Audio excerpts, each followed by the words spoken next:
noisy here. They're building a rec center down the street, and I can't concentrate. But once it's done, it's gonna be so cool.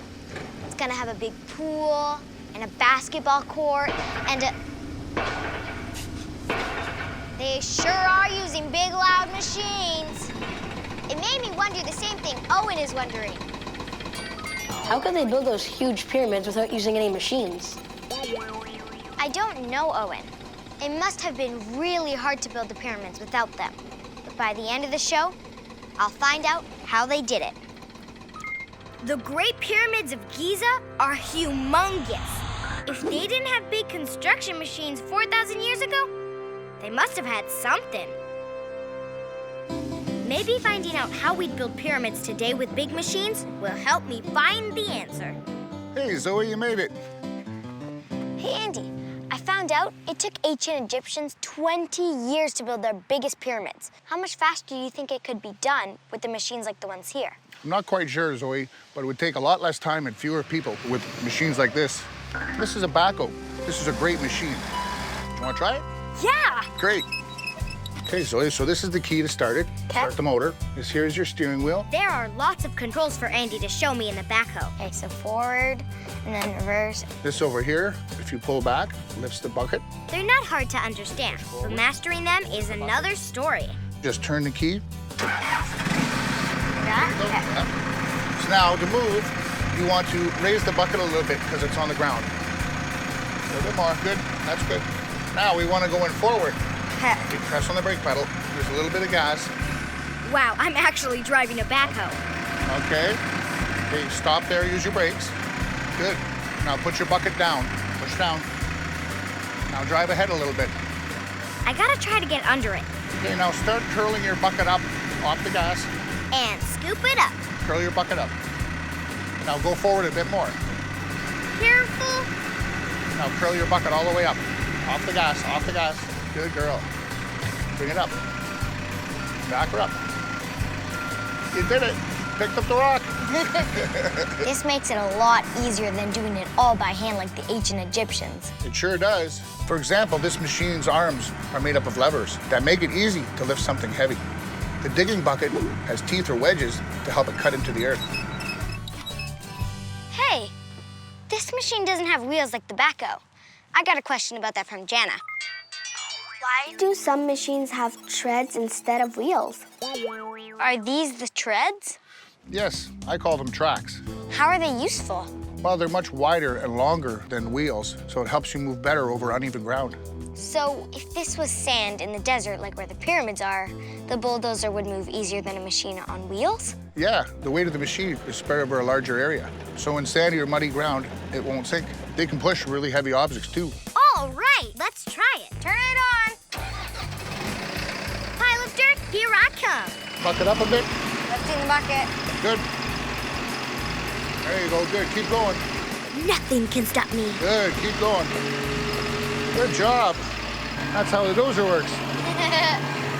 Next question. What makes the arms on big machines move?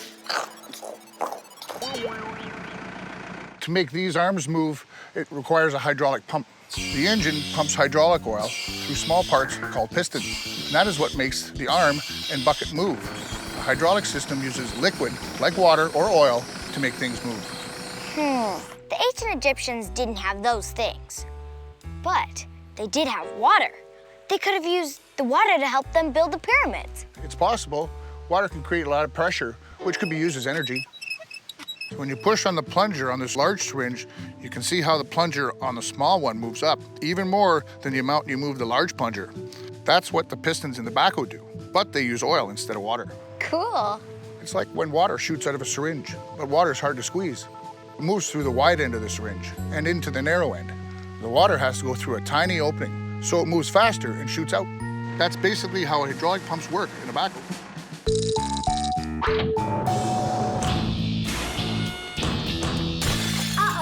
Do try this at home. You can try this with a spray bottle. Just make the hole big. See? It shoots out a soft spray. If you make the spray hole smaller, it shoots out harder and faster, because you're forcing it through a small opening. When you press down hard on the trigger, it's like you're the motor in the backhoe. giving the hydraulic pump all its power to move the machine's arms. A squirt toy is the same thing. The water is pushed through a small opening when you push the plunger. Huh.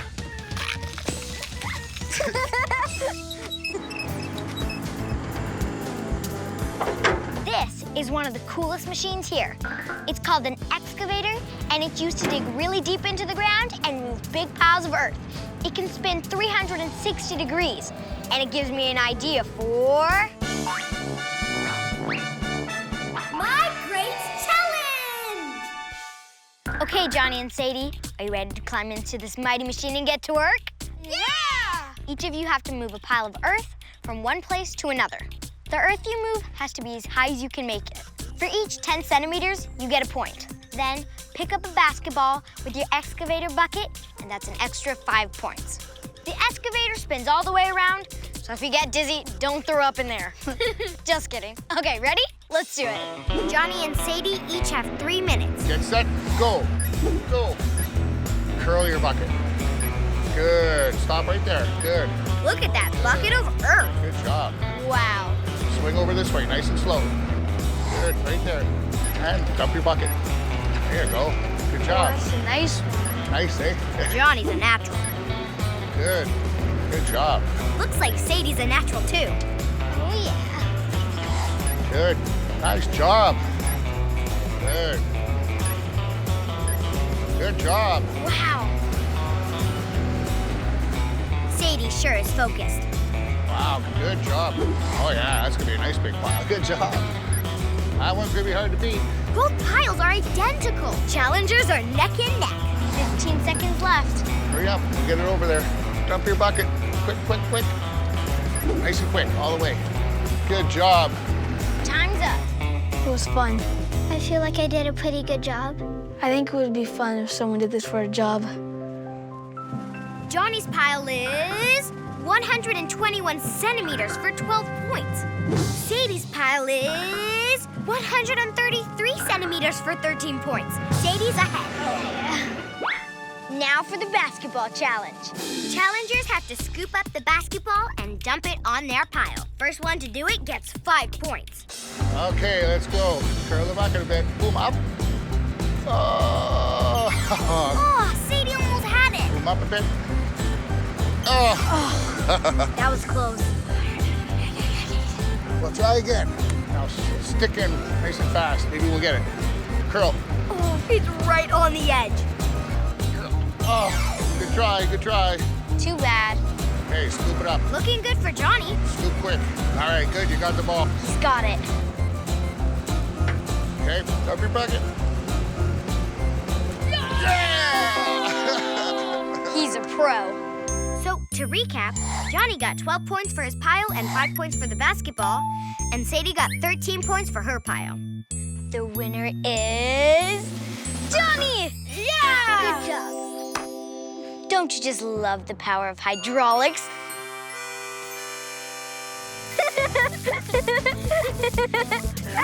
No!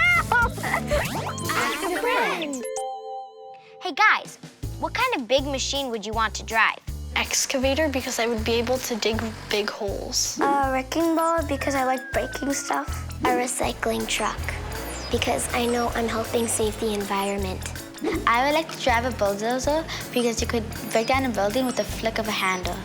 I would like to control big cranes because I like heights. I like to drive a tow truck because my dad works for a tow truck company and I want to help people. Monster truck because I do not need to wait in traffic. I'm allowed to crush cars and keep on rolling. And speaking of big machines, here's a question from Lex. What's the biggest machine in the world? I checked, and there are some gigantic machines out there. The world's biggest bulldozer weighs just over 152,000 kilograms. That's about the weight of 11 bulldozers, just like the one I drove. Then there's something called a crawler transporter that NASA uses to move spaceships. It weighs almost 3 million kilograms. That's more than 200 bulldozers. Wait, there's something bigger and heavier than 3 million kilograms? You're gonna make my head explode! Check this out. I found out the world's biggest land machine is an excavator they use for mining. It's 95 meters tall, 215 meters long, and weighs over 40 million kilograms. That's the weight of about 3,000 bulldozers. It must take a lot of energy to move it. Here's a question about that from Adriana. Instead of gas, why can't we use electricity for big machines? I found out that sometimes big machines do use electricity. We see lots of electric cars on the road today, but not many electric construction machines. But that's changing now. Using electricity to power construction machines makes less pollution. And now, there are some that use fuel and electricity. They're called hybrid machines. Some are now totally electric. In the future, we'll probably have more and more electric construction machines. Speaking of which, my friends made their own electric motor. The experiment! Hi, Lex and Logan. Hi, Zoe. So what stuff do you need to build your motor? Well, we need a battery, a magnet, and some copper wire. We also need a highlighter and some pliers to help us shape the wire. Go for it.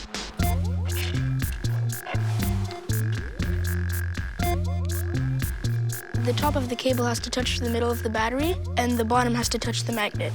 So now I'm taking the magnet and putting it at the bottom of the battery. What's next? I took the pliers to bend the copper wire, and then the copper wire is now bent so that it can touch the top of the battery. The other end of the wire is around the magnet. We're ready. Get ready to be amazed, Zoe. I'm ready.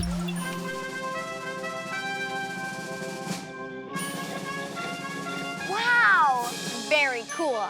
You can even make different shapes with the wire. Amazing. The electricity flows from the battery through the wire. That creates a magnetic field. When that connects to the magnet, there are two magnetic fields working together. The magnet makes the electricity change direction, which makes the wire spin. Thanks, Logan and Lex. Bye. Bye. Bye. When they built the pyramids in ancient Egypt, they didn't have big machines or electricity, so I still haven't answered Owen's question yet. But Maddie has an interesting idea. Did aliens help build the pyramids? The Flat Earth Corner! Greetings, Earthlings. I am Zebo10 from planet Zoe-Dopolis. Knock, knock. Who's there? Dare. Dare who? Dare you to build a pyramid without our help? The citizens of my planet built your pyramids on a weekend. We were bored. More! We wanted to make a giant toy on tiny planet Earth. We need no such thing as machines, but please send more of that strange round food called pizza. So good. Yum, yum. Some people actually believe aliens built the pyramids because they don't think ancient Egyptians could have possibly done it 4,000 years ago. But can the answer really be aliens? I think I know who can answer this. She can build all kind of things. Oh my gosh, look at those wings. Please welcome science teacher Megan Mueller. Wow, those are amazing. Did you build them yourself? Yes, I did. I wanted to make a really cool costume, so I used my engineering skills to build these wings. Do you want to see how they work? Of course. Go for it. Okay. That's so cool. How does it do that? It's pretty simple, actually. This bar pushes and pulls these cables, which makes the wings open and close. Wow. When you came in here with the wings on, you looked like an alien. Maddie wanted to know if aliens helped build the pyramids in ancient Egypt. Well, we don't know that aliens actually exist. So I don't think the aliens built the pyramids. In fact, nobody really knows how they built the pyramids. Scientists have many ideas, but we can't prove them. However, we do know that the big cathedrals and the big castles were built using simple machines. What are simple machines? Simple machines are things that we humans can use to lift and move objects without putting in a lot of effort. Cool. Like this lever here. I can lift this using my own force, and I don't have to break a sweat. You try. Sure. Oh yeah, it is really easy. Oh, the big machines I use today, like the backhoe, had levers. Well, big machines are composed of lots of simple machines, but they have a motor with it. What does this have to do with simple machines? I mean, I love seesaws. Well, actually, it is a simple machine. You see this board? This is a lever, and it rotates around the turning point or the fulcrum. A lever multiplies the force that I apply to it, which makes lifting you on this much easier. Yeah. More!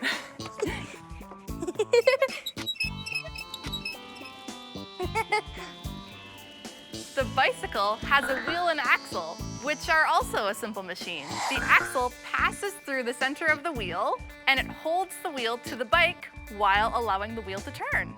But they hadn't invented wheels back in ancient Egypt. No, but they had a trick. Ancient Egyptians might have used logs just to move stones like that. Wow, that's super smart. Here is another simple machine called the inclined plane. Try it. Sure. We use inclined planes to help us move objects from a low spot to a high spot so that we don't actually have to lift them. Yeah, it was a lot easier than lifting it up the stairs. Hey, maybe ancient Egyptians used this to help them move huge stones. Maybe. This is another simple machine. We call it a screw. It's basically an inclined plane that's wrapped around a cylinder. It allows us to move something up and down without taking up a lot of horizontal space. And we can also use it to hold things together, like the bottle and the cap. Cool. Another simple machine is this, an axe. Whoa. Be careful. Don't worry, it's rubber. Oh. And a wedge is used to cut open things, like this. Wow, the backhoe I used had teeth, and it dug into the ground, kind of like a wedge. Yeah, that would do it. This is our last simple machine. Try it. You just pull it? Yeah, actually, I think that's why it's called a pulley. A pulley allows us to lift heavy objects without putting in so much effort. Oh yeah, it is a lot easier than doing it by hand. You know what makes it even easier? What? Adding a second pulley. Oh wow, this is a lot easier. If you could add more and more pulleys, eventually you could lift it with just your little finger. Really? Did you know that construction cranes also use pulleys? I got a question about that from Sharon. Why don't those big cranes follow me? Ow. Let's take a look at this model crane. If I were to pull on this, it will just fall over. Yeah. So I need to put some counterweights. I put one on the bottom, and you put one right here. Now you try. Hey, it's not falling. Yeah. Did you know that the crane got its name from the bird? Oh yeah, because it's so tall. Exactly. Speaking of birds, I've got to fly. Bye, Zoe. Bye. Wow, that was so cool. And I think I finally know the answer to Owen's big question. How could they build those huge pyramids without using any machines? The big answer is... with simple machines. If we were building pyramids today, we'd use powerful big machines like bulldozers and excavators. They'd make it a lot faster. It would take a lot less people to do the job too. But experts and scientists think the Egyptians used simple machines like levers, inclined planes, and wedges to help them build the massive pyramids. Simple machines have been around almost forever, so it makes sense the Egyptians would have used them. But because simple machines don't have motors or electricity, it took the Egyptians a really long time to build the pyramids. We done! We're done! I also found out that the big machines we use today are made up of a bunch of simple machines. And guess what? Even our bodies are like simple machines. Machine, machine, my body's a machine. Simple machines make my body run so clean. My knee is a pulley, it helps me run. My teeth are the wedges that chop off this burger bun. My elbow's a lever.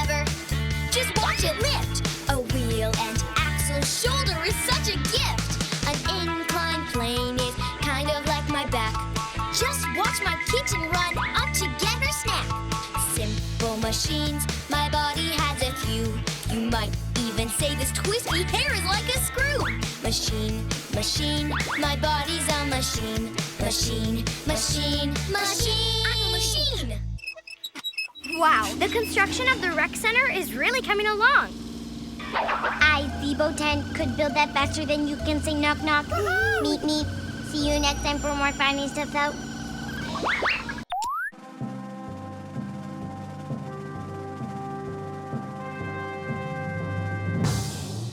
Hi, welcome to Finding Stuff Out, the show where I answer questions like,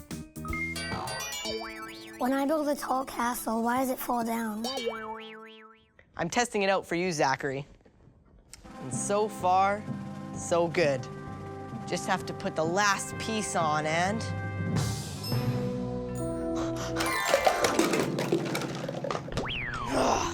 Almost had it. Well, Zachary, I guess I don't know why castles fall down when you build them tall, but by the end of the show, I'll find out, because thanks to your question, I'm building today's episode around structures, things like skyscrapers, bridges, tunnels, and houses. And here's a question from Emily. Who made the first structure? Well, Emily, the answer isn't what I expected, because the first structures on Earth were not made by humans. And no, I don't mean it was built by aliens from another planet. I don't even know if they exist yet or not. Anyway, doesn't mean the answer isn't amazing. Watch this. Animals made the very first structures. Bees were making hives, and ants were making tunnels in the ground when dinosaurs roamed the earth. Birds have been building nests, and beavers have been building dams for millions of years. So humans were not the first creatures to build structures. But it didn't take us long to catch on, which brings me to a question from Matthew. Why do people build houses? I made this cartoon to show why I think we do it. Check this out. Once upon a time, people didn't have houses to live in. Then our ancestors built simple structures like this lean-to. It protected them from the rain. Gronk nice and dry. Oh, Gronk getting toasty. Shelters also provided shade when it got really hot out. Oh, Gronk pretty smart. Houses also protect us from the cold. Houses also kept our ancestors safe from animals that wanted to eat them.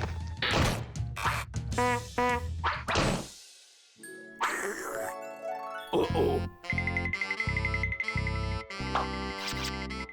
Here's another question about structures from Alexander. Why do we use bricks or wood to make houses? To answer your question, Alexander, please welcome my special guest, Dr. Effie Boraz.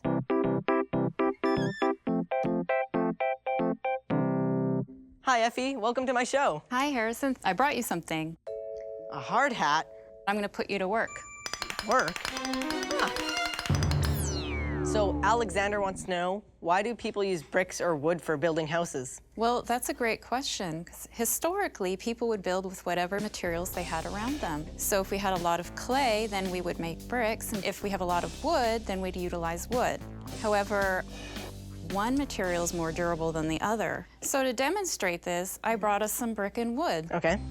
They were the same size and weight before, but Effie soaked one of each in water. I'm going to ask you to weigh the dry wood first. Dry wood first. 354 grams. And now the wood that's been in the water. Wow, it weighs 515 grams. That's almost like adding another half piece of wood. So now let's try the dry brick. Oh, it's heavy.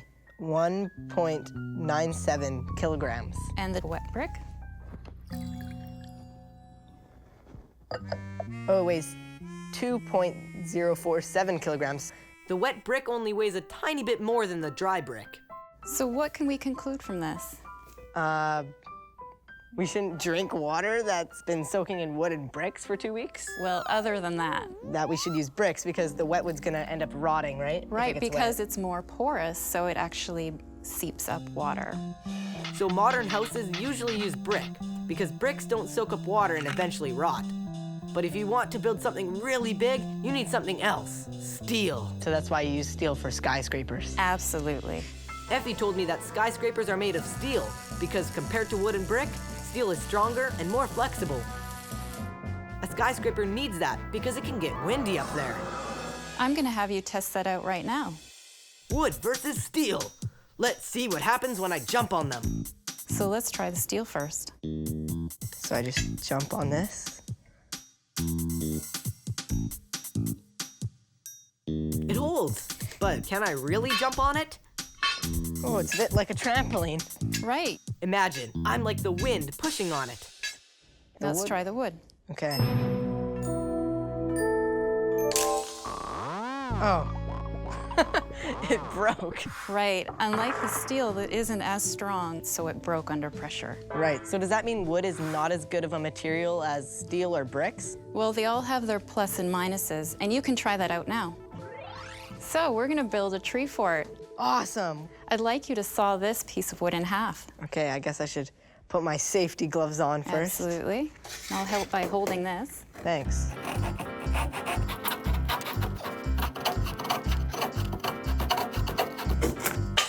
Perfect. Well, that wasn't too hard. Nope. Now I'd like you to nail the two pieces together. Okay. There we go. Excellent. So now I'd like you to try sawing this in half. What is this, steel? Yep. Awesome. Never mind a wooden treehouse. I can make a metal tree fortress with this.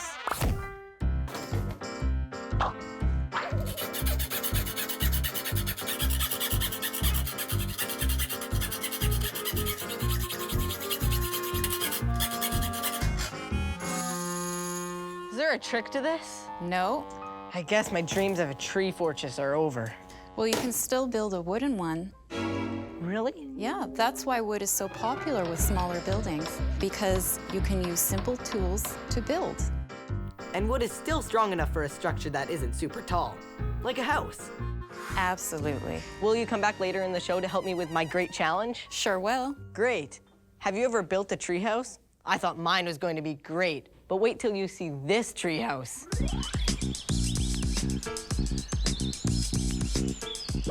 Every kid's dream is an awesome treehouse, so look up, way up. When I said treehouse, I meant treehouse. Now, this treehouse was not made by an ordinary kid. In fact, it was made by a big kid, someone named Tom Chudley, who's a designer and builder. Hello there. Come on up here, Izzy. Sure. Oh, it's high up. Whoa, this is awesome. I'm in a sphere in a tree. Whoa. So, have you ever been in a ball before? I haven't. This is really cool. So why do you make tree houses? Well, you see, I think people should spend a lot more time in the trees. I think if people spent more time out here, they'd probably have more love for the forest and protect it better than they do. Tom gets his ideas for how to build his tree houses from the forest. And a lot of it's mimicking nature's way of doing things, like nature uses a nutshell because it's a hard shell and it can take a knock. And then you hang nutshells from a spider web of rope that's nice and stretchy, and the spider's web still lets the trees move around. Awesome. It's using nature's ideas, kind of. How do these tree houses stay up in the air? These are the ropes that hold the sphere up. Right? And up there you can see where one of the tethers, the suspension elements, attached to the trees. Tension in the suspension ropes is what holds it up. Tension? I really need some clarification on this tension thing. Well, I've got a little model here. This is a model of a sphere hanging in the trees. When we put weight on this sphere, the elastics get a little longer. The elastics are in tension. Tension is a force that tends to stretch things. So I can hang on these and they're fine, right? Because And of you all put the tension on the rope and it lifts you up off the ground. Cool. So I see you have some guest books here. Does that mean people stay in these things? Yeah, we rent these out to overnight guests. In fact, we get guests from all over the world, and a lot of them leave great comments in the guest books. Well, thanks for showing me around your tree houses, and thanks for being on my show. Oh, it's been a ball. Thanks. There's something else besides tension that keeps structures standing. It's called compression. See the arches on this building? You see them a lot in castles.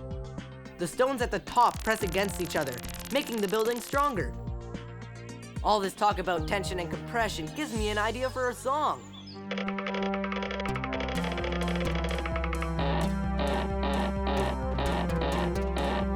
Tension, compression, they help make structures strong. So buildings can be very tall and bridges very long. Compression means you're pushing and something's pushing back. Tension means you're pulling till there isn't any slack. Yes, tension, compression, they're what makes structures strong. So buildings can climb very high and bridges very long.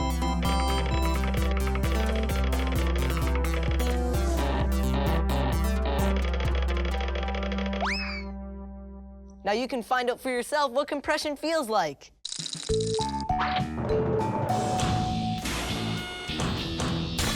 Uh-oh, do try this at home.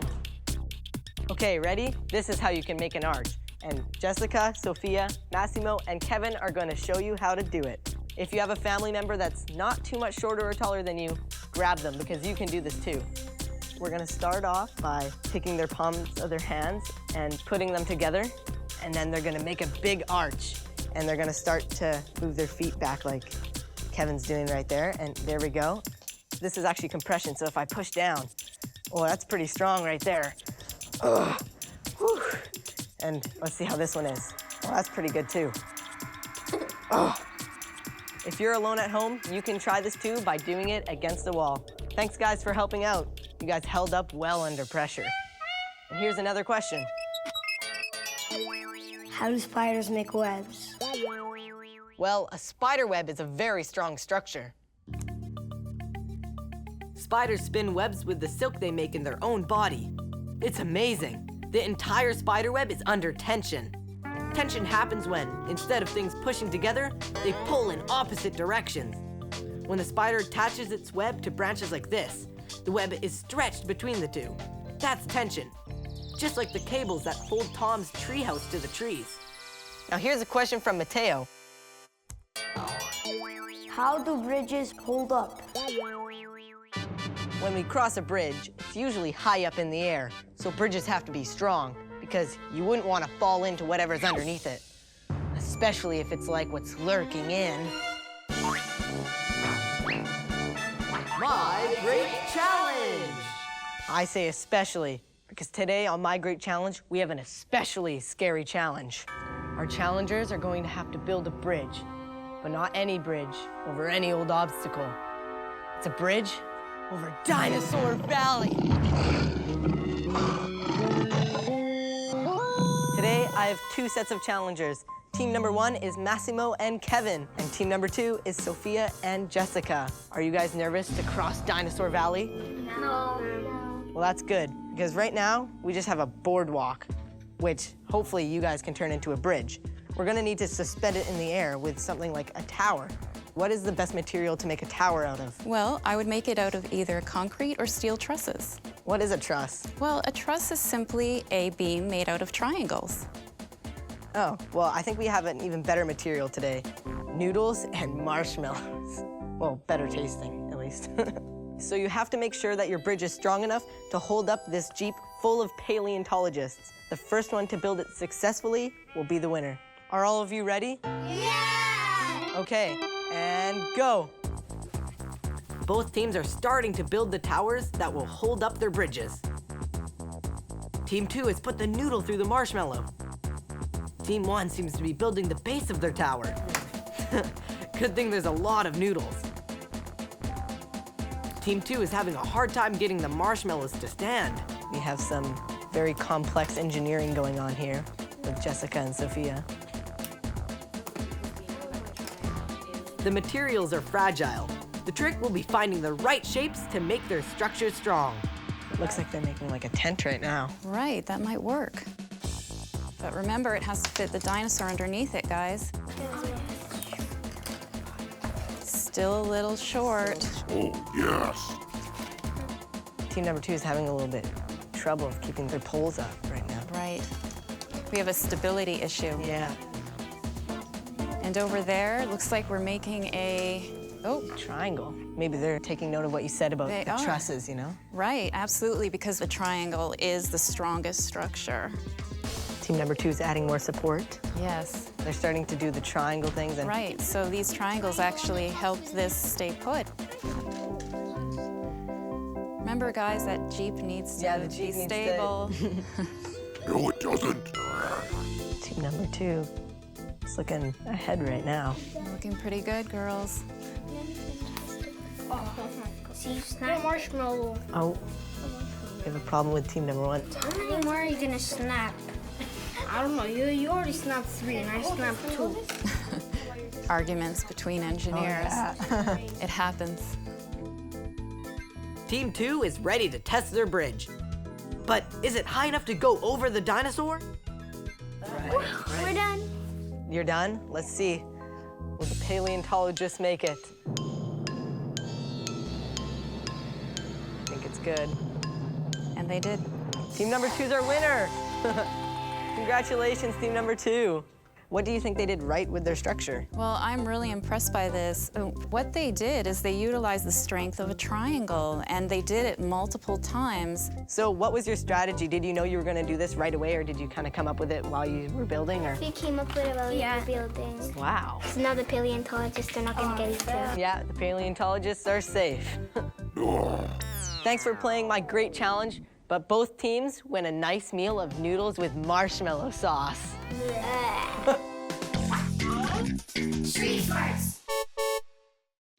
Everybody has a dream structure. If you could build any structure, what would it look like? It would be a square blue yacht with my face on it. A tree house that has like spy equipment. I would want a big black hole that nobody knows, and there's gonna be like a whole bunch of milkshakes there. I'd have this big movie set that I could have a bunch of people doing a movie about me. I would build this humongous transparent glass tube that leads to the moon. I can go to the moon whenever I want. I'd build a nice, simple, cozy house just for me and my dog, but on Saturn, on the ring. So it would be spinning around, right? Yep, that's the most fun part. Well, there you have it. Now we just have to find out how to build them. Easy peasy. Why do people don't live in the Tower of Pisa? The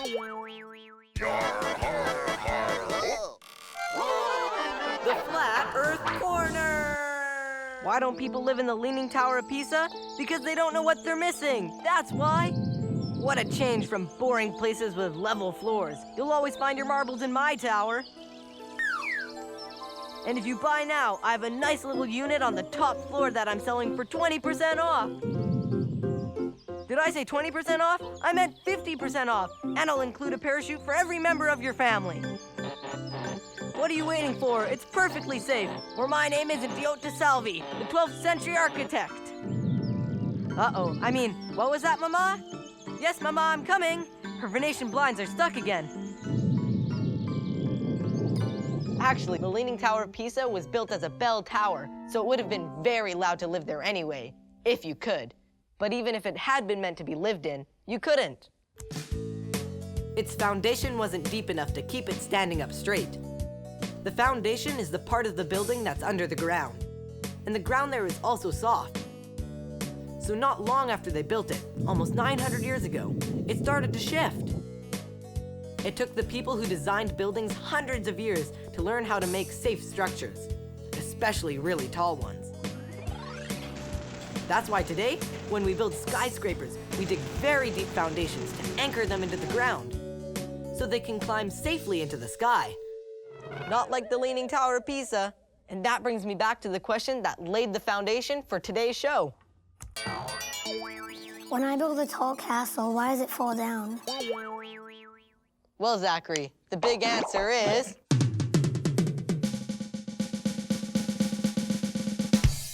gravity. Gravity is what keeps us from being flung into outer space. So if I throw my drumstick into the air, it comes back down. Thanks, gravity.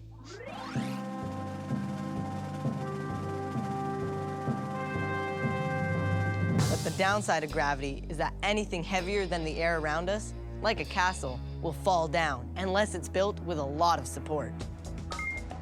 After many years, wind and rain and heat and freezing cold can weaken real castles and other buildings. So if we don't repair them, they might fall down.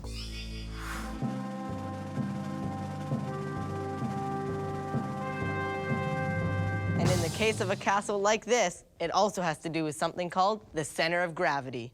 Remember when I asked you to try this at home? Your center of gravity is where most of your weight is, in a position where you're most stable.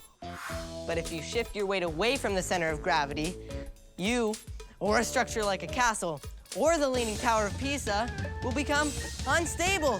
And I'm getting pizzaed! Of course, Zachary. In real buildings, they dig foundations and cement, nail, or weld materials together. That makes buildings really solid. Our homemade castles don't have that, so we have to be extra careful with the center of gravity. Now that I know what a center of gravity is, I can keep my containers in the center, so gravity won't knock my castle down. See?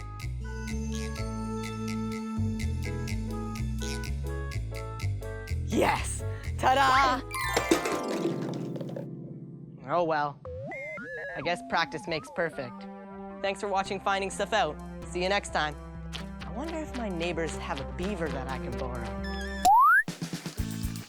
Hi, welcome to Finding Stuff Out, the show where you send me your questions and I search for the answers. Today, I'm trying to make a fire to heat up this soup like our ancestors did thousands of years ago. How hard can that be?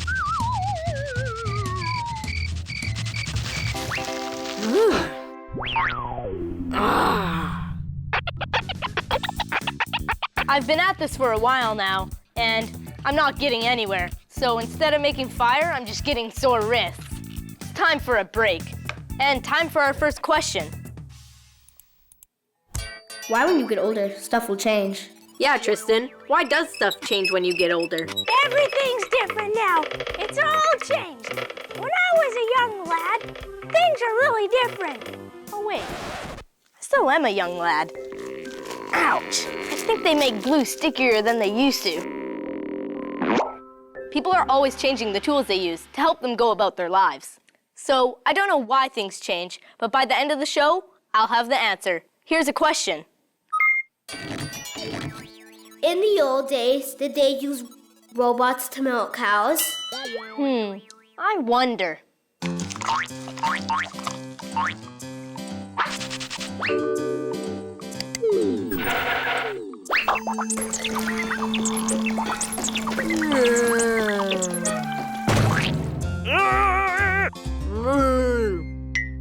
To answer your question, Adonijah, please welcome my special guest, Dr. Michael Bisson.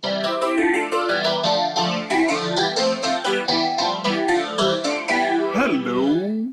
So you've brought a friend of yours. Yes, it's a Neanderthal. He's 70,000 years old. Must be an old friend. Yes, it is. So they had robots back then to help them milk cows, right?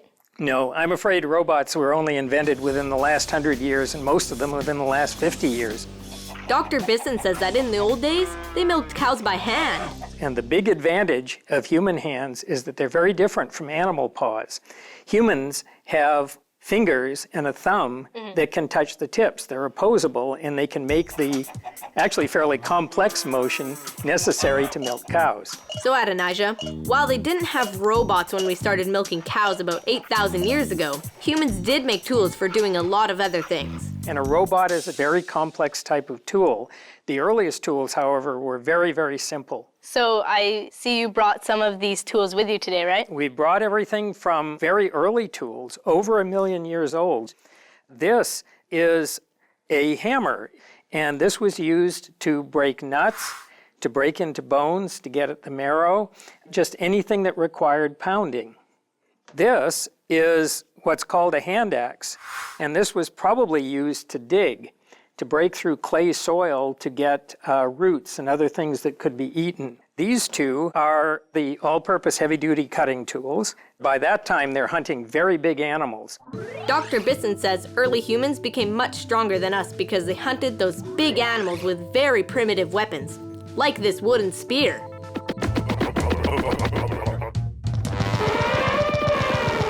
This is an exact replica of a spear that's 400,000 years old. and it was found with the bones of mammoth, of rhinoceros, and of horses. These tools are made by Neanderthals, by our friend here, and they are around 50 to 200,000 years old. This is a scraping tool. It's used to work wood and to scrape the fat layer off of hides. Around 30,000 years ago, Stone Age people started to make use of handles regularly. Adding a handle like this gives you mechanical advantage, allowing you to use this little scraper much more effectively than, say, this big Neanderthal scraper. So this little scraper could actually get more done more quickly than this could. Wow. Would you like to learn how to make a stone tool? Sure. Hold it and try to strike right there. First, I had to use this smaller rock to break a piece off this bigger rock. Yes. Whoa. You're natural. Good. So would you like to turn this into a scraping tool? Sure. Here we have a piece of bone. This is actually the antler from a moose. And you're going to take this piece and strike it along the edge and take That's off gonna chips. Make it sharp. It's going to actually make it a little bit duller because when you're scraping a hide to clean the fat off it, you want a sharp edge, but one that's not too sharp, because if it's too sharp, it'll cut a hole in what you're trying to turn into clothing or something like that. So like And that. here you want it on this side and at about that angle. So like. Yeah, very hard.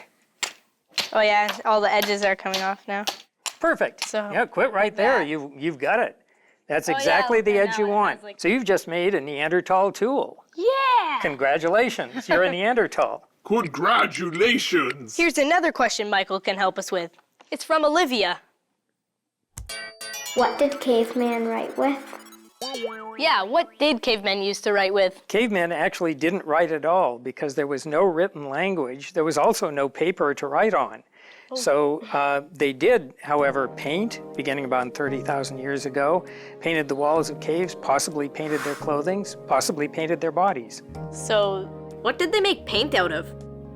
They made paint out of natural things, out of clay, out of charcoal, and out of certain types of stone that when you crush and grind it, produce very bright colors.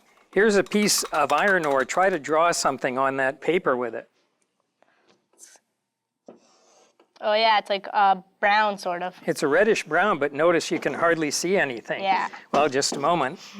When we take this piece and grind it on another piece of stone, it produces a red-brown dust that can be turned into paint. But how did they get it to stick to what they were painting? Water can be used sometimes, but also animal fat. And we don't have any animal fat here, but we have lard, which is a good substitute. Okay. So we'll just take a little bit of lard here. And I ground up some of the iron ore last night in this very small amount. So that's iron ore? Took more than an hour to grind, so this is a very long process. More than an hour? Yep. Wow. And then just mix it. Oh, now it's like a paint, like it's wet. And It's an actual paint. Cool. And this is the sort of thing that they use to paint cave walls. Ah. This looks like a cat's tail. Did they use fur as a paintbrush? Yes, it's possible. No brushes have survived from that long ago. There we go, a prehistoric smiley face. Excellent. So, thank you, Michael, for being on the show. It's been my pleasure. It's been a lot of fun. It was. My question is, who invented everything? The Flat Earth Corner!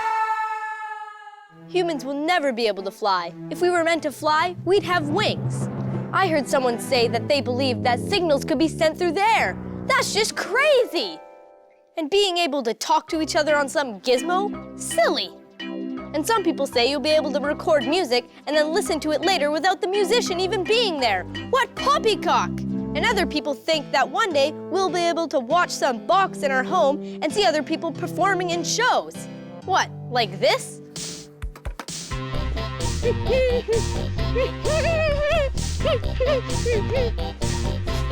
That's the most ridiculous thing I've ever heard. Don't you agree? Hey, what is that and who are you? Hey, how did you do that? There's always been people who say that new inventions are impossible, but then there's always people that disagree. Alexander Graham Bell invented the telephone. The Wright brothers created manned airplanes. Guglielmo Marconi invented the radio. Thomas Edison perfected the light bulb and invented the gramophone, which was the granddaddy of the CD player. All of these things that changed our life so much were created in the last 150 years. Now it's time for you to think like an inventor.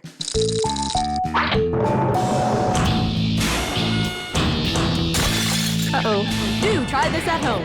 We're gonna see what we can do with just one sheet of paper like this. Listen up, gonna tell you about my paper wrap. You can use this for a fan or for a cap, a secret message plane that you can throw, a listening device to spy on your bro, a megaphone or a basketball. With one sheet of paper you can do it all. Do it all. With one sheet of paper you can do it all. Now it's your turn to give it a try. In this story, the king, hello, I'm the king, is trying to get back into his castle. But there are some obstacles in the way. So to help him get back into his castle, I'm going to use one sheet of paper to make 3 simple machines. There's a highly scientific explanation for why they're called simple machines, and that's because they're machines and they're simple. Very funny, Mr. Smarty Pantaloons. Hey, kidding. But they help us make amazing things, like the first one we're going to make, a lever. So, roll up your paper like this. Then find something that you want to move, like these boulders that are set up in front of the castle. Who put these boulders in front of my castle? How am I supposed to get in? Normally, the king wouldn't be able to move these boulders by pushing on them. But then he sticks one end of the wedge under here and places something under the lever for it to rest against. That's called a fulcrum. And guess what? Presto! One boulder out of the way. Hey, that's pretty cool. Yeah, I'm the man. Here's another kind of lever. Those gears look complex, but they're really just a series of levers too. Now I need to make a different device to help my king get back home. Hey, what's with the bricks? Who put those there?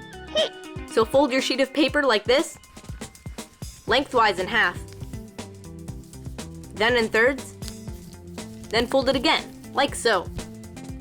You get a wedge. Even though this wedge is only made of paper, it's strong enough to push these bricks apart. Whoa! How neat was that? Just think of how much more force it could have if it was made of something like this. Now our king just has one last obstacle to overcome. The door to the castle is locked shut. Ah! I forgot my keys! Fortunately, there's a solution. Take your paper and fold it lengthwise until it's strong enough not to bend. Congratulations! You've made an inclined plane. This tool makes it possible to move objects upward with the least amount of effort. Well, that's more like it. I can walk up to the top of my castle walls and whoa! Guess I should have put one on the other side too. Here's an example of an inclined plane that you have probably seen.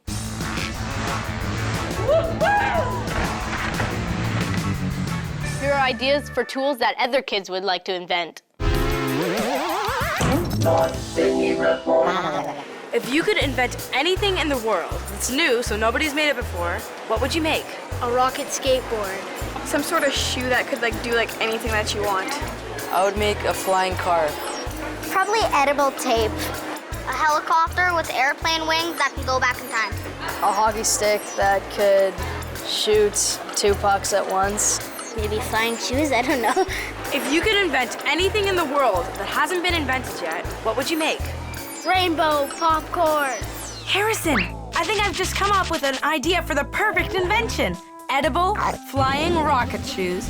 They can make rainbow popcorn, go back in time, and shoot 2 pucks at once. What did cars look like in the old days? The short answer is like this. Okay, it's not a car the way we're used to seeing it, but up until just a little bit more than 100 years ago, this is what a car was. It comes from the ancient word kara, which means chariot. Now, they might not have had engines, but they were quite exciting to get around in. Just ask these guys. Talk about Hot Wheels. As for the first cars that didn't come with a horse attached to them, they looked like this. Then this. Then this. And then this. And who knows what they'll look like by the time we get our licenses. Speaking of rides, here's a question. Who made the first wheel? I checked, and wheels are an ancient invention. Nobody knows who made them because it happened at least 5,000 years ago. They were probably first used on those carts we were talking about, but they're so handy that they're used on all kinds of things. Now it's time for... My Great Challenge! Welcome to My Great Challenge. Today, our contestants are Emma and Marshall. Okay, you have your catapults here and you're gonna try to fling your monkey as far as possible. There's 5 positions on the catapult. And where you put your peg, or fulcrum, in the catapult lever will affect how far your monkey will fly. Your job is to try to catapult your monkey as far as possible. And you have 3 shots at this. Are you ready? Yeah. Okay. Let's get started. Marshall putting his peg in the second hole of the catapult, and Emma putting her peg in the third hole. Marshall is gearing up for his first launch. Ouch! That monkey doesn't even make it to the grass. I'll put a mark where it landed. Oh, not too far. Let's see how Emma does. Emma preparing to catapult her first monkey. Oh wow, Emma. I'll just mark where that landed too. Now for Marshall's second try. This time he's going for the third hole. And Marshall gets even farther. Emma putting her peg in the fourth hole. So let's let Emma go her second time. A little bit farther this time, Emma. Marshall chooses the fourth hole too. Even farther, good job. Emma has one more shot. She's chosen the second hole. Oh no. The best place to put the fulcrum was in hole number 4. Well, it looks very close, you guys, but I think Marshall's the winner. Yay! Congratulations. What was the first house to be made? So let's see. Like Michael, the archaeologist, said, our ancestors didn't start making tools until about 2 million years ago. And then there's cave kids and their parents who didn't even know how to make paper to paint on. And wasps have been around for millions of years, since the time of dinosaurs. And they built houses out of paper that they make. Animals that knew how to make paper before humans did, millions of years ago, when dinosaurs roamed the earth. Ah! You're gonna make my head explode! It's true. Long before there were any humans at all, wasps made houses using paper. Paper is something we learned how to make only very recently. But wasps don't need tools to make paper. They can do it with their own bodies. But if you're talking about the first houses humans made using tools, they were probably like this. Early humans used stone tools to prepare animal skins and wood and bones to build their houses. I'm glad that's changed. I wouldn't want a dog to walk off with a part of my house. Now here's a question from Elijah. Why do machines make machines? To find out the answer to that, here's an experiment. Presenting, why do machines make machines? Nowadays, machines do most of the work in building these machines, cars. They weld the body parts together and move all the heavy car parts that used to be moved by humans. Using machines, we can build a car from scratch in less than 20 hours. So now we know after watching that video that machines can make other machines very quickly. But I'm gonna put robots to the test and see how quickly I can put parts on a car. Robots, stand back and see what humans can do.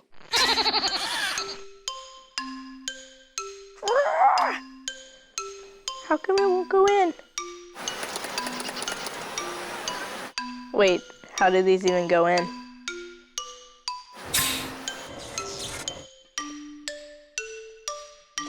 Whoa.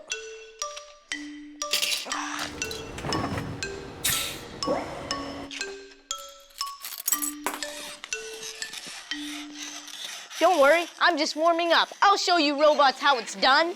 It turns out that for some jobs, machines can do things faster than humans can. That means that some things, like cars, can be sold cheaper and more people can own them. And that's why machines make machines. But can you do this?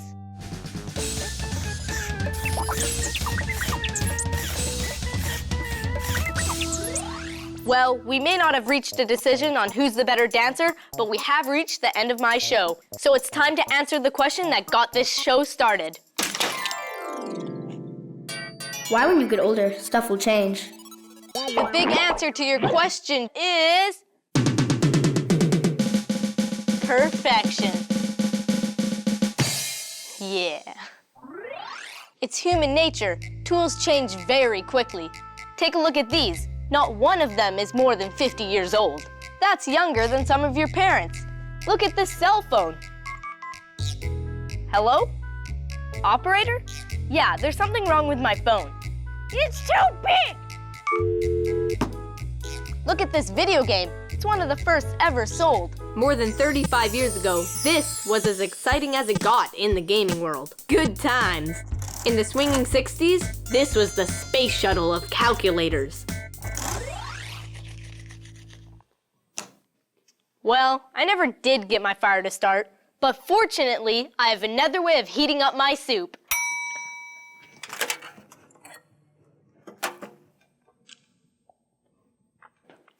Ah, that's good. People developed ways of creating heat, like this microwave oven, because it's so much easier than rubbing sticks together. And that's why when you get older, stuff will change, because people are always looking for better and easier ways to get things done. And finding stuff out. So, now I'm being like a cave kid, using fur as a paintbrush. Hold still, Mr. Whiskers. I guess cave people never had to paint with cats. I give up. This computer animation stuff is way easier than trying to get that cat to hold still.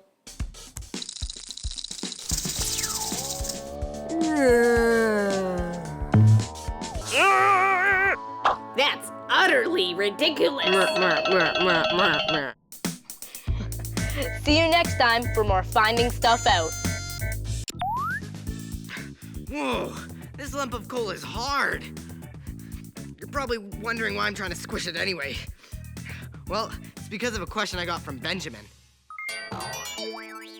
When you squish a piece of coal, how does it turn into a diamond? How does a piece of coal turn into a diamond when you squish it? I don't know. I don't even know if it's possible. But coal is carbon, and diamonds are carbon. So, I'm gonna find out the answer because if I can turn this coal into a big sack of diamonds, yes, I'm rich. I'm rockin' rich. Diamonds are one of the most valuable rocks in the world. Kings used to put them in their crowns, and today they're used in fancy jewelry. The most famous diamond in the world is called the Hope Diamond. It's supposed to have a curse. Diamonds are hard to find though, so if I want to have some, I'll have to make them. I guess I have to do more research. Meanwhile, here's a question from Madison. What's the difference between rocks and minerals? I checked, and rocks are made out of minerals, but minerals aren't made of rocks. Wait, what? How can rocks be made of minerals, but minerals aren't made of rocks? Do scientists have rocks in their head? Brain getting warm, brain starting to go volcanic. You're gonna make my head explode!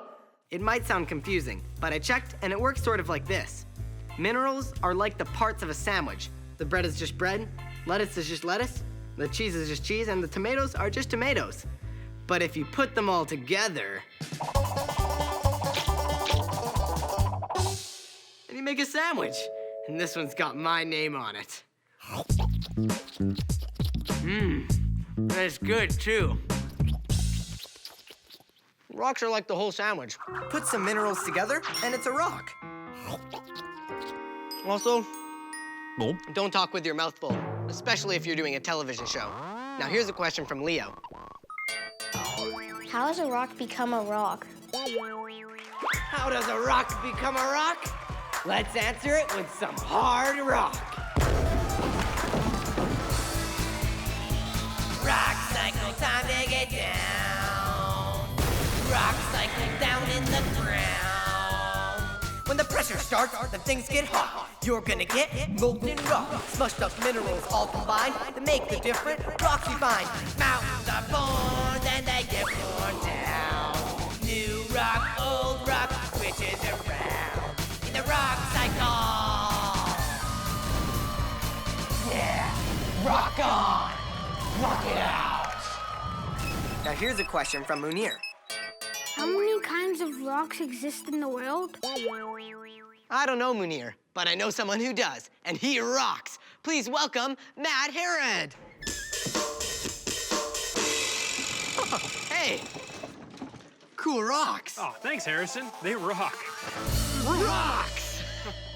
So how did you get started into collecting rocks? So I started when I was 10. I was given a little kit of different minerals as a Christmas present, and that got me really interested in learning all about rocks, reading all about them. Okay, so to answer Munir's question, how many rocks are there in the world? So there are 3 types of rocks on Earth. There's igneous, metamorphic, and sedimentary rocks. Igneous rocks form when we melt other rocks, like in a volcano or something. This rock has quartz, feldspar, and mica. Wow, so that could have come out of a volcano? That's right. When this rock cooled, those 3 minerals formed. This is a sedimentary rock, and you can see it's just like a big bunch of mud all hardened together.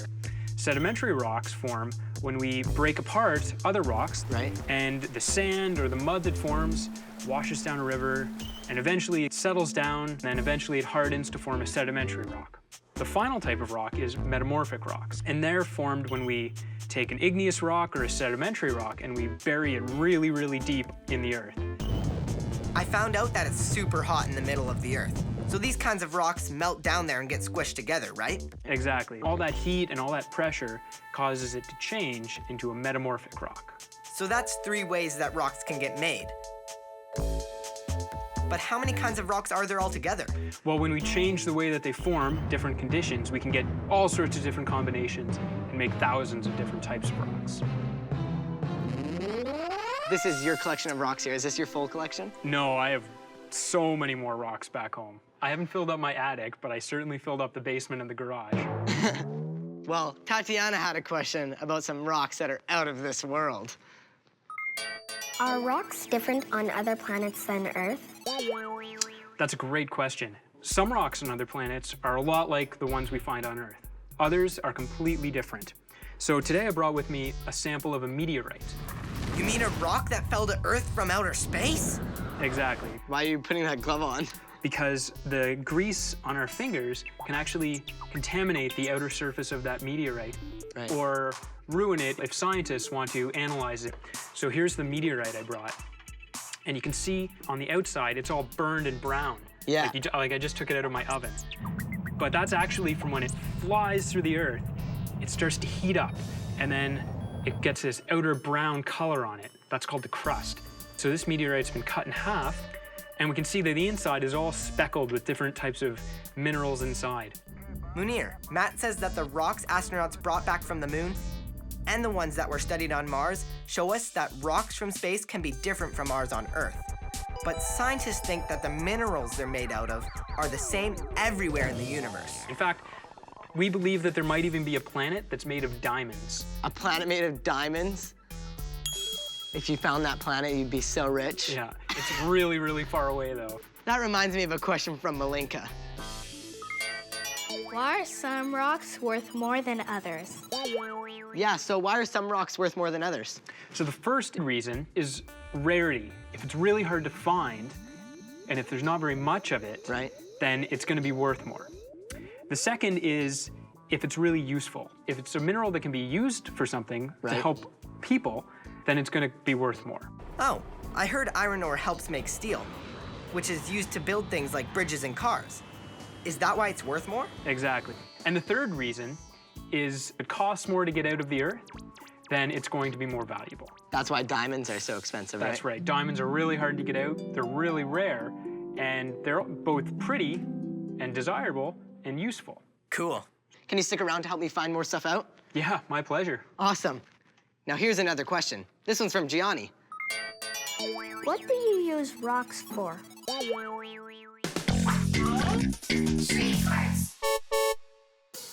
So Gianni asked me what rocks and minerals, like metal, are used for. I thought of some answers, but I was hoping these guys could help me figure out some other things that are made out of rocks. Pyramids, railings, earrings, fences, houses, garbage cans. Golden medals, like for the Olympics. The kettle that you make tea or coffee in. Cars and some lamps. Watches and lampposts. Cement. Pots, pans, statues, wedding rings, TVs. Almost everything are made out of rocks. Wow, you sure use a lot of rocks. So Gianni, to answer your question, looks like we couldn't get by a single day without using rocks. That's a lot of rocks! Here's a question from Victoria. I like to have some gold. Where can I find some? The Flat Earth Corner!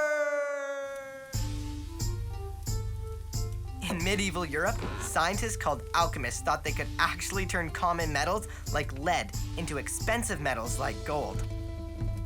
They thought all you had to do was add mysterious chemicals and... Ta-da! Huh? Nothing happened. Wait, that was the chemical for my invisibility potion. You can still see me. Good. Okay, so now you take a little sprinkle of this and turn the cheap piece of lead into priceless mess. For hundreds of years, people thought they could make gold out of cheap metals like lead, but it didn't work. Actually, Victoria, there's a lot of gold in the world, but it's usually mixed in with other stuff in very tiny amounts. In a gold mine, they mine tons of rock and take all the little bits of gold out of it. Another way miners find gold is by panning for it in streams. And that's today's My Great Challenge! All right, today my challengers are Zach. Yeah! And Brianna. Woo! You're gonna pan for gold like real miners. Also, Matt came in because he helped me build a stream. Streams are a great place to find gold. Gold, when it washes out of rocks, is so heavy, it washes down streams and it sinks to the bottom and gets caught in the sands and the gravels. So then all you have to do is come and scoop it out. Look what I brought with me. Whoa! Did you find that in a stream? Oh, I wish. I had to chip this out of a rock. This is a mineral called pyrite, or fool's gold, and it looks just like gold. And it's even fooled some miners in the past. All right, so we don't have pyrite for you, but we have actual, real fake gold for you to find. Are you pumped to find real fake gold? Yeah! We're gonna get fake rich! All right, take your positions. You'll have 2 minutes to pan all of this water and find as much gold as you can. The one who finds the most gold will be the winner. Are you ready? Yeah. 3, 2, 1, go! That's right, guys. Swirl that water around and find the gold. Getting a lot of sand there, Brianna. Swirl, swirl. I need water. It's cold. It's cold. You really need to get a lot of water so you can yeah. get rid of the sand, right? And find the gold. That's right. Brianna's got some. She's off to a great start. She'll be fake rich in no time. And Zach has some too, but he's got some catching up to do. Remember, the more you swish, the more you can fake rich. That gold is super heavy. It's always at the bottom of the pan. Get more, get more, get more water. Keep going, keep panning. More water, that's the trick. Brianna's looking for that buried treasure. Look at that. Zach's got some more. He might be catching up. Brianna likes to dig through the sand to find her gold. Zach has a different way of doing it. He likes to swirl the water around. It's all technique. 10, 9, 8, 7, 6, 5, 4, 3, 2, 1. Time's up. Oh, I had this. That's not even gold. Oh, yes, it is. Oh, well. So close. You dropped it. All right, let's see who got the most gold. Zach, let's weigh yours. 11 grams. Whoa. How much would that be worth if it was real gold? That's like $500. My precious. And Brianna, let's weigh yours. 26 grams. Whoa! That's like $1,100 of real money. You're the winner. Yes! Congratulations. But I guess you both win because you get to keep the real fake gold. So would you guys like to do this all day for your job? Pan for gold? No, thank you. Because then I just keep it. And then it'd be real gold, right? Yeah. Thanks for playing. Now here's a question from Joseph. How do rocks grow? Rock-a-bye, baby rocks. Come on, little baby rocks. Grow! Grow! I've been watering these rocks for days now, but still nothing. I bet you think this is silly, but there really are types of rocks that do grow. Can rocks grow? To find out, I'm going deep inside some caves. And to show me around, here's Riles Forest. Hey, Riles. Hi, Harrison. You excited to go caving today? Yeah, so where are you gonna take me? Trevor and I are going to show you through Riverbank Cave, which is the deepest cave here at Horn Lake. Let's go caving. Sure, but what about non-rocky things like bats or bears or something? Don't worry, we won't find any, except for maybe some moths, cave crickets, or spiders. I wonder if there'll be diamonds. Can rocks grow in there? Yeah, we're going to see some pretty cool different things. I'll show you. I think caving's really cool that you can go in a place that not many people have been in before, and you can explore different places and have crazy adventures sometimes. You never know what's around the corner. This is a cool ladder. Woo! Ah. This is so cool.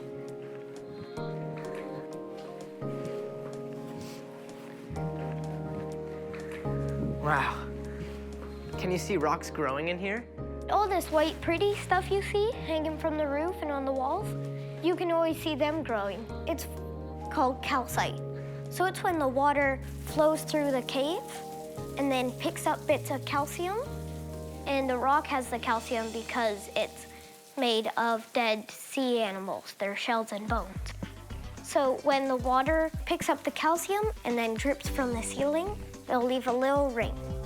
And then over years, it'll build up and then get longer and longer. And that's like a stalactite, right? Yeah. Cool. And then if it still has some calcium left, it'll drip onto the ground and form a stalagmite. Stalagmite, stalactite. So how can you tell the difference between them? Stalactites stick tight to the roof. Stalagmites might reach the top one day. Or C for ceiling, G for ground. Cool. And then when they connect, they form a column. A column. So that would be from like the floor all the way up to the roof. Yep. It doesn't look like they're growing right now. But they are. They grow 2.5 centimeters every 100 years. Wow. That's not very And that's that's not very the fast. fastest one. Oh, that's the fastest one? Yep. So we won't be able to see them grow with our eyes. No. Still really cool. There's also lots of other calcite formations, like draperies, bacon strips. There's a cave crocodile.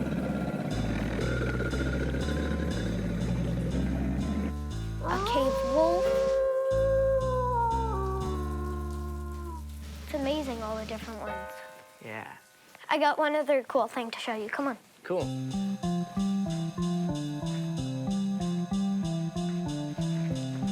There we go. There's water! There's water! Waterfall water.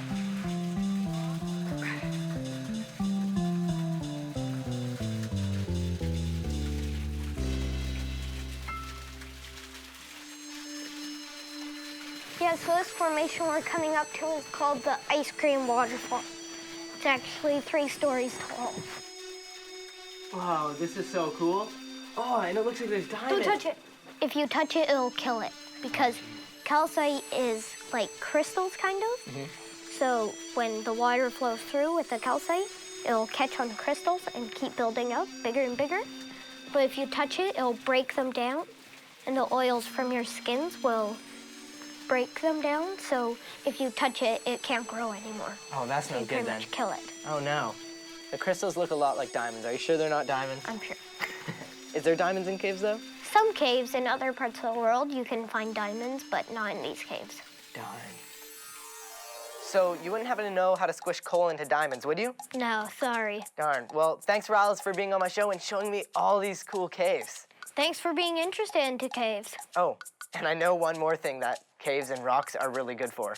Having fun. So it turns out that rocks really can grow. And that's the subject for today's... The Experiment! I'm going to see if I can grow my own rocks the same way they grow in a cave. I have 2 jars of water here in which I am dissolving Epsom salts.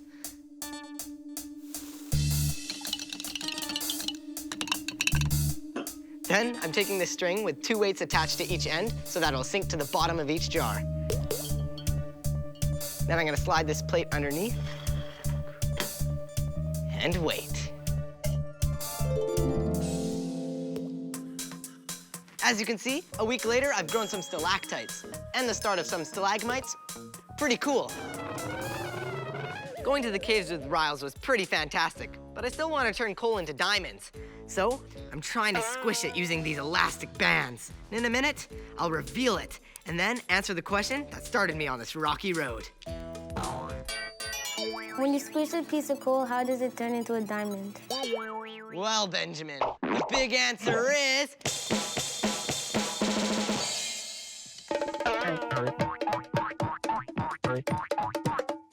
it's just coal. Sorry, Benjamin. But if there's any way to turn this into a diamond, I bet I know who can tell me. Hey, Matt, I have a question. Yeah, sure, Harrison. I was trying to make diamonds out of this coal because I heard people can do it, but I couldn't do it. Well, it takes a lot more than rubber bands and hope to make diamonds out of coal, Harrison. Surprise! Matt says that most diamonds are not made from coal. They're actually made from other kinds of carbon material, deep underground under very high temperatures and pressures. But now, scientists have found a way to make them in special labs. The way they do it is they take carbon, like coal, and they heat it and they squeeze it at tons of pressure and heat, and they try to simulate the same conditions that we see in nature. And voila, man-made diamonds. Are synthetic diamonds like that worth as much as real diamonds? No, there's no replacement for nature. Well, thanks for helping me find stuff out, even though you couldn't help me make a fortune in diamonds. No problem, but let me give it a try. Sure.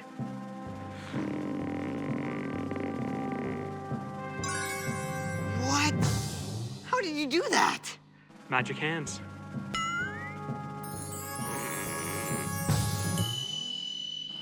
It's gone.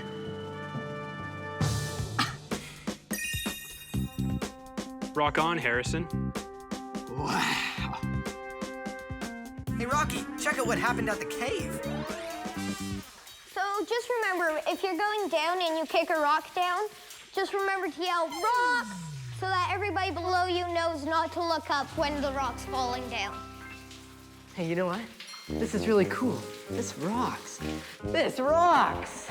What? Rocks? Sorry, I was just getting really excited about the rocks. Oh, okay. See you next time for more finding stuff out.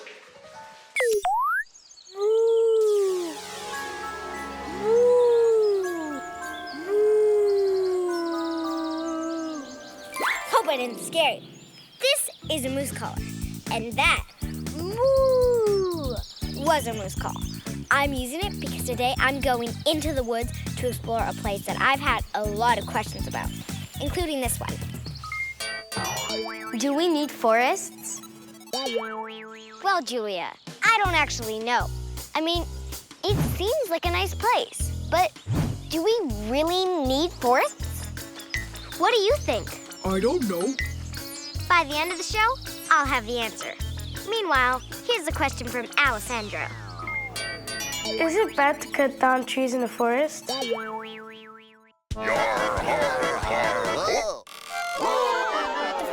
Earth Corner! Is it bad to cut down trees in the forest? Of course not. Look how many there are. If I cut down trees forever, there would still be a lot more.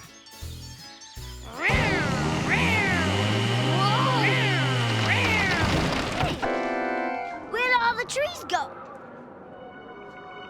People used to think that forests were endless, and they could cut down as many trees as they wanted. And there were a lot of forests. I checked, and scientists think that at one time, forests covered this much of the world. But because of people cutting down trees, the forest now only covers this much of the world. I found out that without forests, wild animals have no place to live. Nowadays, they even go into neighborhoods where people live. Animals definitely need forests for their home. And Amanda had a question about that. How many kinds of living things are in the forest? Living things like birds, mammals, amphibians, reptiles, insects, microbes, big living things, tiny living things, things that eat plants, things that eat the things that eat plants. And there are plants too. Head getting warm. Brain trying to imagine all those creatures. Must be 100. No 1,000. No tens of thousands. Reaching overload! You're gonna make my head explode! They're still discovering new species all the time, and no one knows how many kinds of living things are in the forest, but they all need to eat. And we're going to meet some of them right now. She knows about animals that live in the forest. She's bringing some in now, and I know that they won't bore us. Here's Jennifer Sierra. Hi. Hi. This doesn't eat people, does it? No, absolutely not. Don't worry. This is actually an American kestrel, and her name is Sapphira. Where does she live? Well, this is a type of bird that lives in open fields and meadows, often close to forests. So forests are a little bit like a refrigerator whereby sometimes the mice and the insects all come out. And when she can spot them, oh, she's in seventh heaven. That's the way she can find all sorts of yummy food to eat. So what do you guys feed her? Well, at the Eco Museum Zoo, we feed her mice and we sometimes feed her little birds because that's sometimes what they'll be eating in the wild as well. Would you like me to go and get some more? Sure. Excellent. Wow, what kind of snake is that? This is what we call a black rat snake. Sometimes people refer to them as gray rat snakes. It loves to climb up into trees. I know it's hard to believe considering it doesn't have any arms or legs, but these guys can actually climb very easily. Does it bite? They can bite. Would you still like to touch? Sure. Whoa, that's like scaly. That's funny. Those are all scales. They have them all over their bodies. Wow, this frog is huge. It's actually what we call a bullfrog because this is a large type of frog, just like bulls are pretty large. So why is it good for them to live in the forest? In the forest where they live, as long as it's near water, they'll be able to find all sorts of insects and all sorts of little mice to eat, and that's what they love. They can eat fish that are found in the water, as well as a mammal that flies at night. Seriously? Oh, yeah. And you want to know how they eat the bat? How? Well, they have to launch towards it with their bodies, their mouths open, their tongues sticking out like this. They catch the bat in their mouths with their teeth. It keeps them in place. And then they push it down with their hands, the muscles in their throat. They have to bring their eyes inside their heads and push the food right down their throat. That's so cool. This is what we call an opossum, and this is from the marsupial group. So it's the same group as koalas and kangaroos. What does she eat? She can eat a little bit of everything, actually. She's rather omnivorous, so she can eat fruit, she can eat seeds and nuts. She can even eat other types of animals, like insects, mice. So you can see, if, like the forest floor, she's trying to push all the leaves around, all the pieces of wood, and she's trying to find all sorts of fruits that might have fallen from trees and insects that are hidden under all these branches, just like she'd be doing in the forest. Thanks for being on my show and helping me find stuff out. Thanks for having us. Here's another question from Joseph. Are all forests the same? To answer that question, I've come to meet an expert on Vancouver Island that has some of the most beautiful forests on Earth. She knows about the trees and all the forest things she sees. Here's Julie Fortin! Yeah! So I brought you this little fir seedling. And one day, this little seedling is going to be a huge part of this big forest. How tall could it grow? Douglas firs can grow up to 60 meters tall and have really wide trunks. Wow.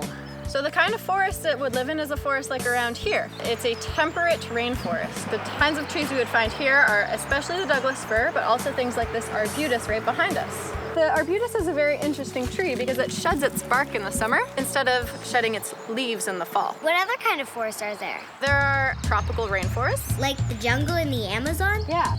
There are temperate rainforests, which is like the one that we're in right now. There are boreal forests further north. And there is this really cool thing called cloud forests, which are forests that kind of sweat, and then they create their own clouds. That's really cool. Yeah. Why aren't all forests the same? Like, why isn't a forest like the jungle? Not all forests are the same because trees need 3 things to grow. They need light or energy, they need water, and they need nutrients. Light, water, and nutrients aren't spread out the same around the globe. For example, in the desert, there isn't enough water to grow forests. What about in the Arctic? Here's a question from Neil, who lives there, way up north. I live in Igloo. Why aren't there forests here? You won't find forests up north in the Arctic Circle because it's just too cold for trees to grow. Speaking of trees and forests, who's in the mood for a little experiment? The experiment!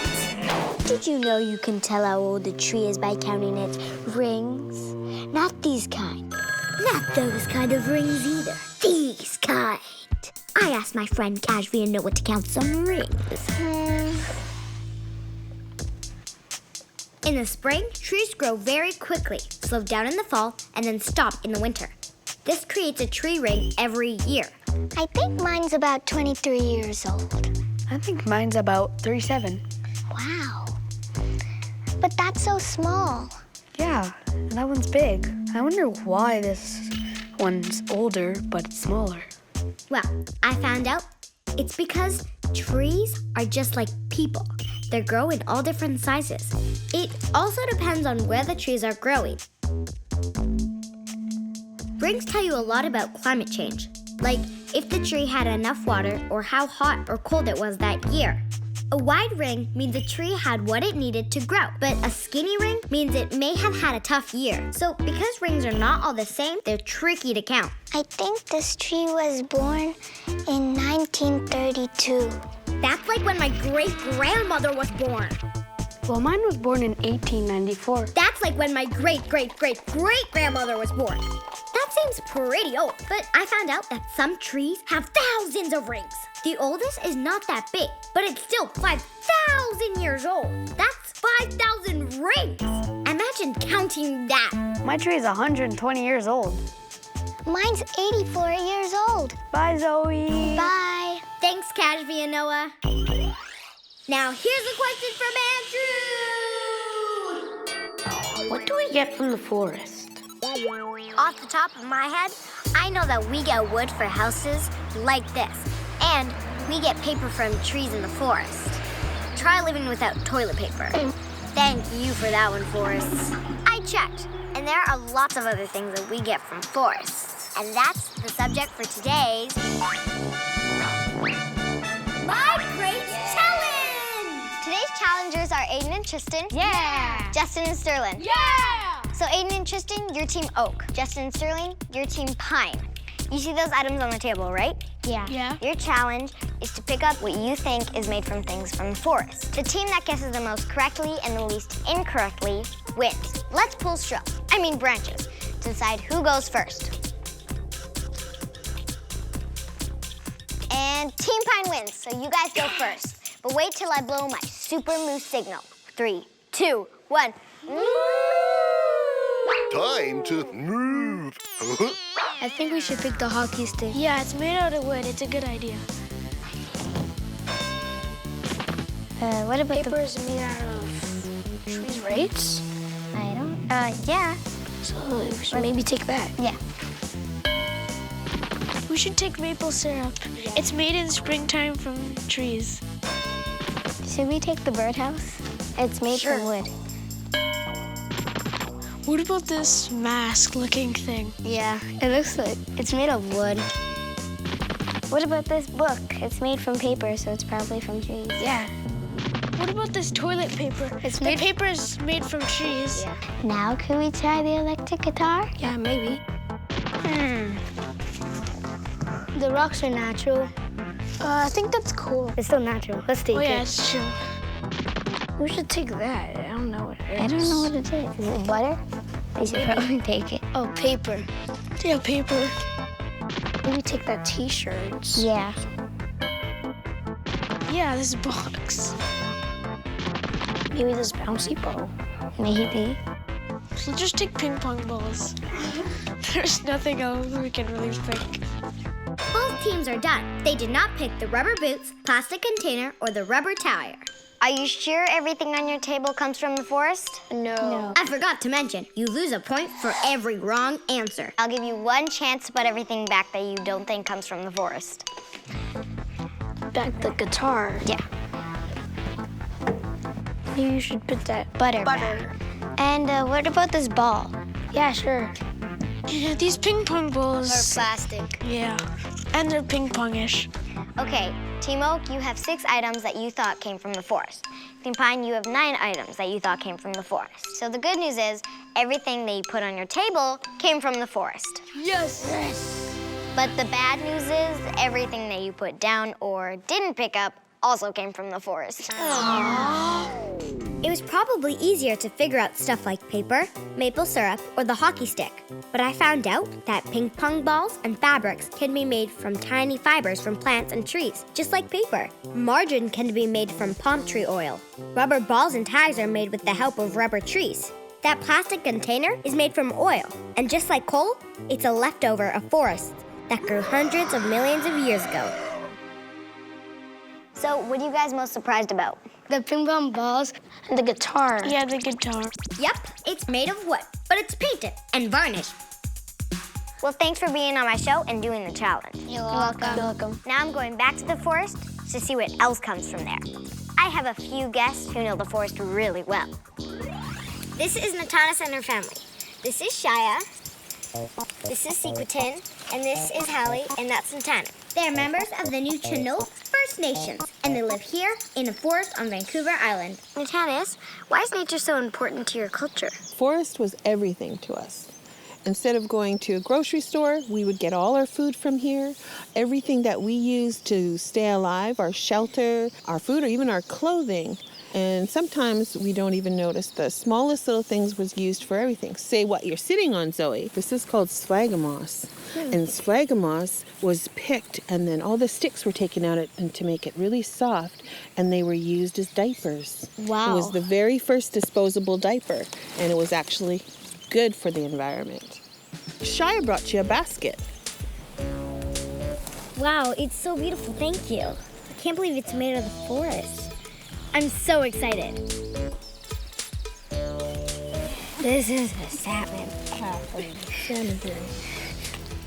Wow, that tastes delicious. This is an indigenous blackberry. It's like a little vine that grows. And the young girls used to like taking it here, and you would make a little hair ornament, and the girls would wear it and decorate their hair. You'd spend all day out here, and you'd be singing songs, and you'd be singing to the trees, and you'll also be letting the bears know that I'm here. We're out in the middle of the woods looking for plants and berries, so we have to sing a song to let the bears know that we're here.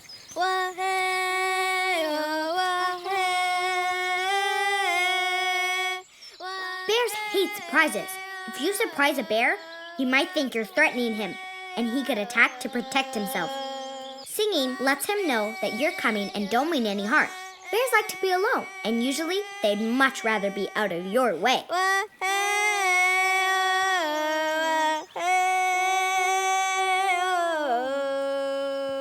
All around us, right in this one little area, we have all different kinds of medicine and food. So everywhere you walked, there was something that we used. Cedar was the most used tool of the coastal people.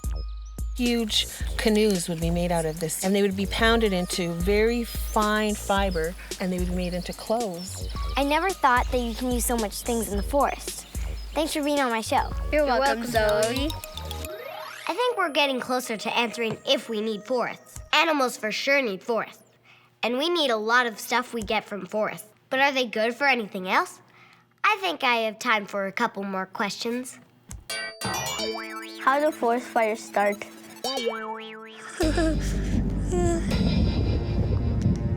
I checked, and I found something out super surprising. Fires are a natural part of the forest life cycle. Lightning causes lots of forest fires, but experts say that can actually help trees. Forest fires are as important to the forest as the sun and the rain.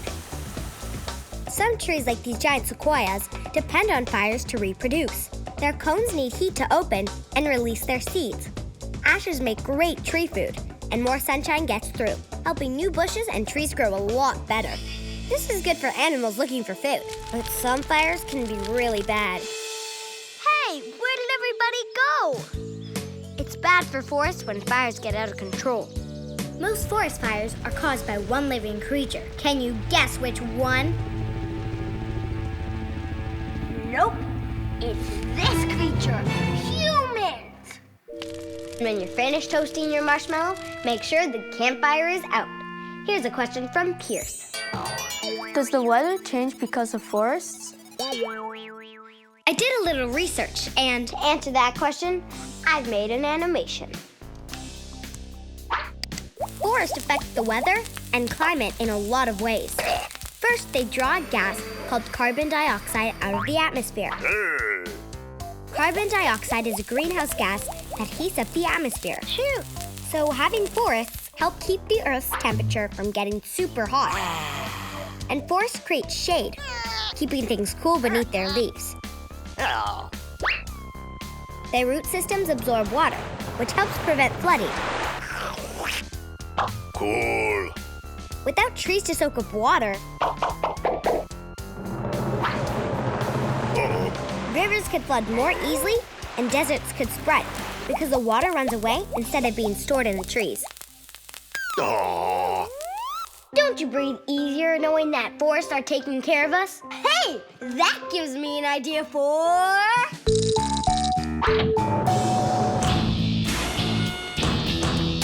Uh-oh, do try this at home. Here's something super easy, but I bet a lot of you don't do this. Next time you're in the woods, take deep breaths of fresh air. I found out that some scientists say that just being in the woods can make us healthier and happier. What do you think? Ask a friend. I really like being around trees. Makes me feel like I could do anything I want because there's so much space. I would like to play in it, but I would stay there forever. You can hike and it makes you feel sporty. I like a lot of things about the forest. There are a lot of relaxing noise in the forest. Of like birds, water. It relaxes you. I like climbing trees. I feel happy, excited, and alive. So if you're ever camping or in the park with lots of trees, try it out. Listen to the sounds of the birds and the wind in the leaves. Take a deep breath of freshly made oxygen and smell the soil in the plants. It just might make you feel better and healthier. And that takes us back to the question that started it all. Do we need forests? Well, Julia, the big answer is...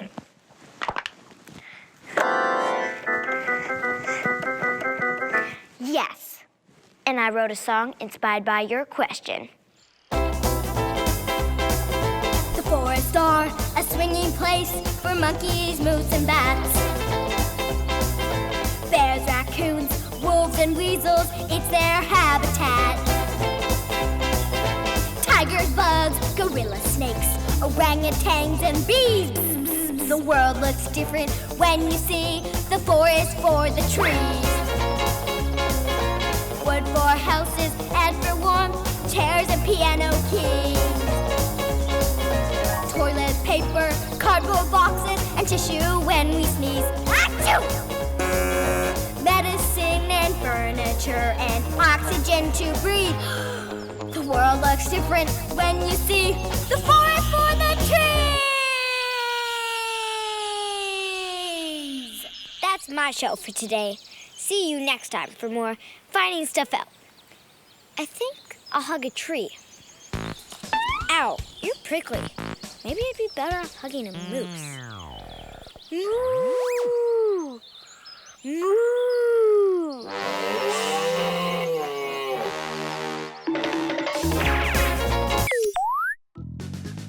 Welcome to Finding Stuff Out. Things have been a little alarming today.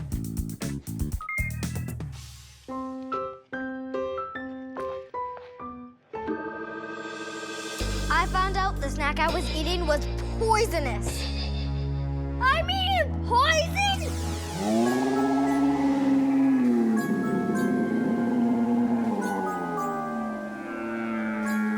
Fortunately, I remained calm.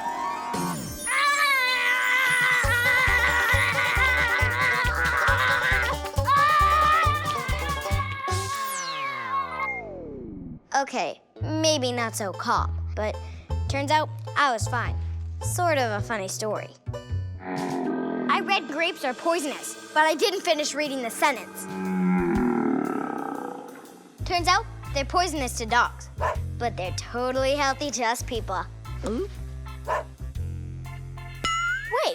how can something I eat be poisonous to my dog? I mean, poison's poison, right? You know what else is poisonous to pets? Chocolate, raisins, avocado, gum, garlic, walnuts. Shouldn't we be able to eat the same foods? It's not like I would die if I ate a dog biscuit. Or would I? So confusing! You're gonna make my head explode! I'm determined to get to the bottom of this mystery. Maybe Maxim's question will help. What exactly is poison? The short answer is, I don't know. Poison seems more complicated than I realized. But by the end of the show, I'll have the answer. Meanwhile, here's another question. Why are some frogs poisonous? Well, Tegan, let's find out. He's an expert on animals that poison and bite, so I guarantee it'll be a delight. Please welcome Jesse DeLuca. Hi, Zoe. Hi. Wow, the frog is so colorful. It looks like it's made out of candy. But you don't want him in your trick-or-treat bag. He's poisonous. I've never seen a frog like this. What kind of frog is it? This is a poison dart frog from South America. It gets its name because hunters used to use its poison on the tips of their darts. Poison dart frogs have some of the most brilliant and beautiful colors on Earth, but they are also the deadliest creatures on Earth. The golden dart frog, for instance, is known to be ounce for ounce the most toxic animal on the planet. Its poison is so powerful, only one drop can kill 10,000 mice. That's like 10 to 20 grown humans. Yikes! So how dangerous is this guy? Well, I was only kidding earlier. It's not poisonous at all. If it was in nature and eating the stinging insects that it usually eats, then it would be poisonous. For example, if he was eating little stinging ants, the stinging chemicals in their venom makes them poisonous. So what do you feed him then? I feed him little fruit flies and little tiny crickets. Why are some types of frogs poisonous and others aren't? Some frogs evolve to be poisonous and predators learn not to eat them. That seems like a big advantage. Why don't other frogs have that? Well, some frogs are poisonous, and then there's others that evolve to camouflage. I believe that frogs become poisonous due to the environment they live in and the food that is found there. Cool. I have a question I think you can answer. Why doesn't the poison in the scorpion kill the scorpion? Well, Vulcan, you think I'm gonna have a live scorpion on my show? Well, you're right. This is an emperor scorpion. Is the poison in its claws or its tail? It's actually in its tail, and it's not poison, it's venom. What's the difference? Poison is something that an animal has to help protect itself. If you eat it, you'll get sick. So what's venom? Venom is something that an animal has to kill its prey. The venom has to get into your blood. Just think of the frog and how its poison is for defense, and the scorpion has its venom for attack. Defense versus offense. I think I feel a song coming on.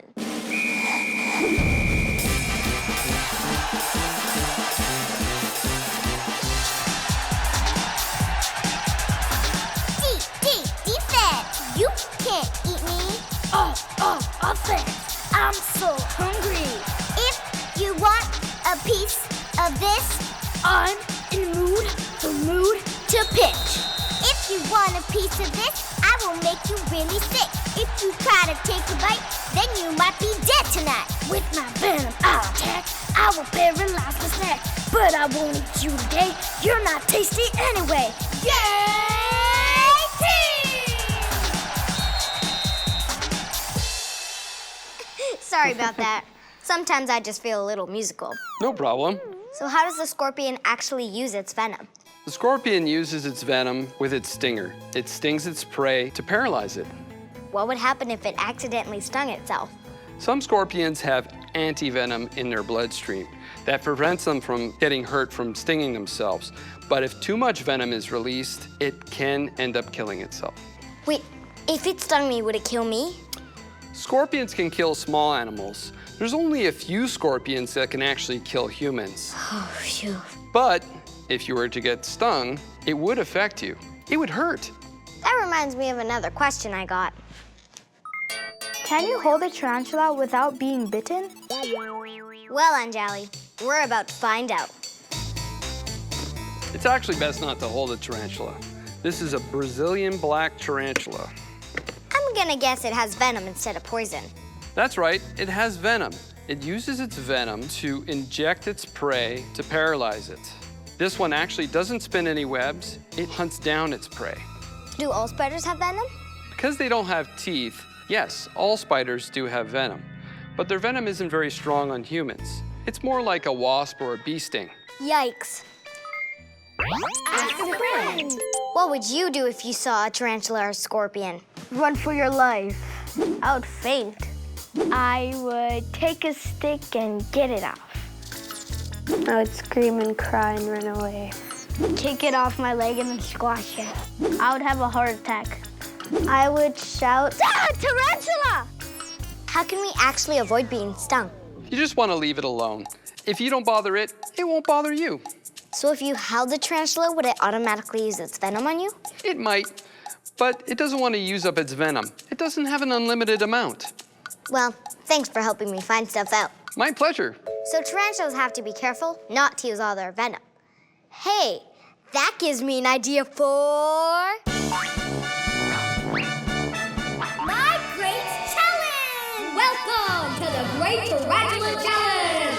Hope you're hungry. Today's challengers are... Dario! And Alessandro! I hope you're not scared of spiders. You're going to be tarantulas.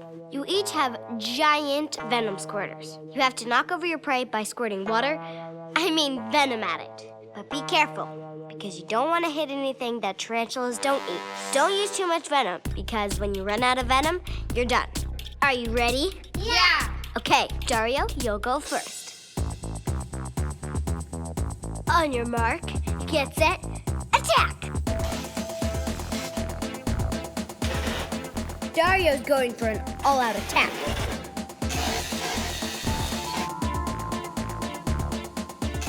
Ladybug. Yep, tarantulas eat mostly insects. Pretty much any insect they can catch. Even flies, mosquitoes, or bees. They are all delicious.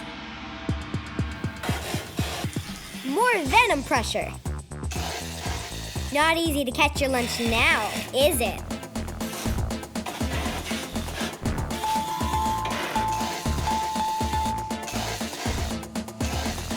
Uh-oh. Dario is lucky he didn't knock down that robot. Tarantulas do not eat robots. Looks like you're running out of venom, Dario. Dario got 10 snacks. Let's see if Alessandra can beat him. Almost got it. Nice, you caught a butterfly. A mouse. That's good for 1 point. Some species of tarantulas will actually eat mice, frogs, or even birds.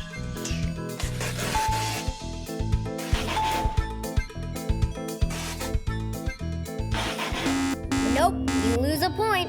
Tarantulas do not eat flowers. Hey, I'm not a bug.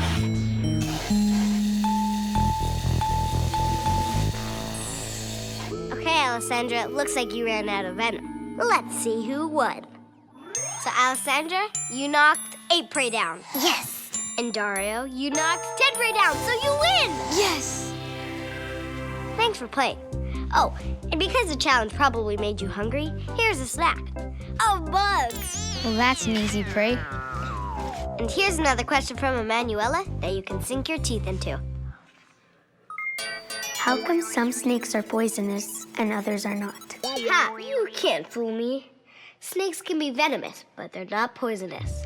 If they were poisonous, you'd get sick from eating them. And some people eat rattlesnake. I checked whether snakes have venom or not. Depends on how they catch their food. Some snakes don't need venom at all because they catch their prey by squeezing it until it suffocates. Imagine if you had to squeeze your lunch like that. But other snakes use venomous bites to paralyze their prey and sometimes to pre-digest it. I wonder what that looks like. Kiana and Maxim have an experiment to find out. The experiment! This experiment shows sort of what snake venom can do to your blood. First, you add some red food coloring to milk. That looks like blood, except it's like lighter. Yep. Then you add vinegar and see what happens. Oh my gosh. That looks very, very, very weird. It's all separated like into little bubbles in its own section. It looks like a sponge. Yeah, it does. The vinegar clots the milk, so it's all globby and yucky. That's sort of what snake venom does to the blood of its prey. That's disgusting. I wish I never had to see that. That looked disgusting. Are you sure you want to eat that? Okay. Thanks, Kiana and Maxim. Bye, Zoe. Ugh. Why can't we ever have pizza? Fortunately for us humans, scientists have found ways to make medicine called anti-venom. I found out they milk snakes for their venom to make anti-venom. They can save you from a snake bite if you get the medicine in time.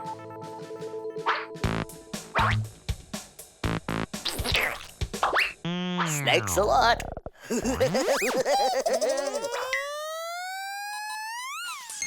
How can you eat poisoned food? Why would I want to?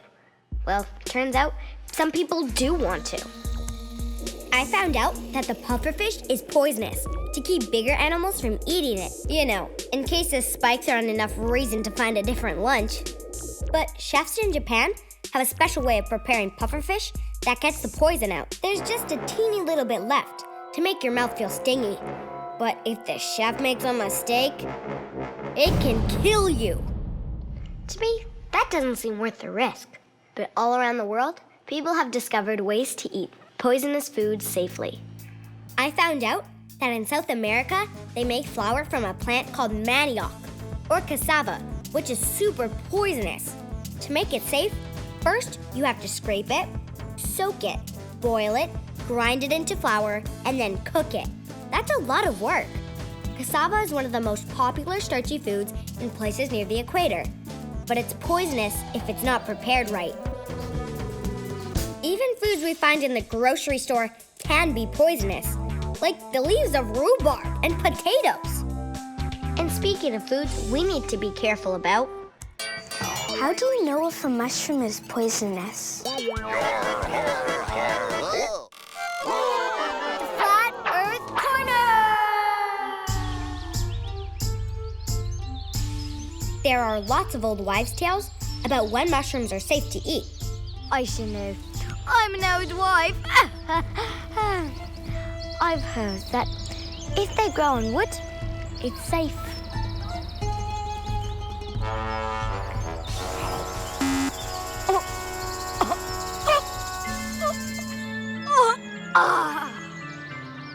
As long as it's not red, it's fine.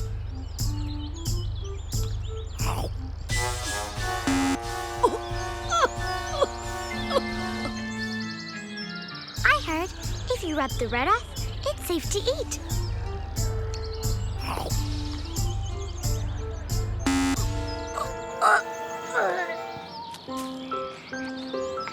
You know what? Maybe I should check first. People used to have all sorts of rules about how to tell if a mushroom was poisonous. But those rules were only right some of the time. And if you weren't right, I should have checked.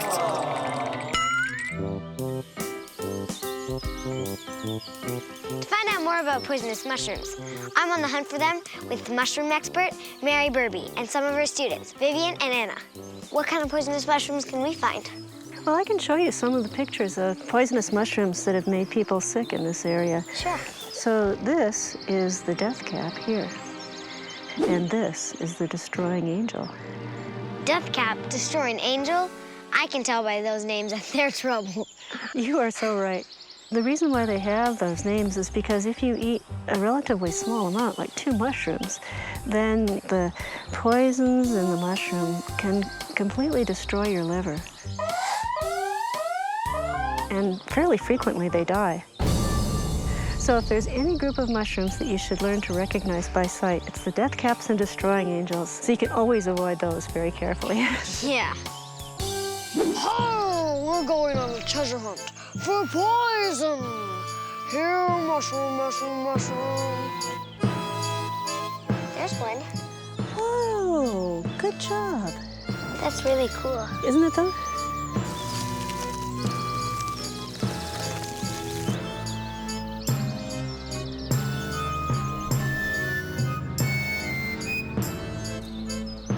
I found one. What's this? Whoa, nice find. That's a mushroom called the prince. Poison or lunch? It is, in fact, lunch. Horror, I'll put you in me treasure chest. If I were to collect mushrooms in the wood by myself, how would I tell if the mushroom's okay? There are probably 30,000 different kinds of mushrooms, and some are poisonous and some aren't, and the only way to know which is which is to get to know the individual kinds very well. One way that people often learn to do that is by going out with groups of experts. So they go out with mushroom clubs who have a lot of experience picking and identifying mushrooms. If I were to eat a poisonous mushroom, what would happen? Well, I hope you never do, because it's not a pleasant experience. What your parents would probably do is to take you to the hospital and they'd pump your stomach, which is not pleasant, but that would get rid of the poisons. The mushrooms that cause the most serious problem are the ones where you can't tell that you've eaten something bad for a long time, so it takes hours before you start to get sick. And by that time, there's not anything that they can do by way of pumping your stomach because the poison is all throughout your body.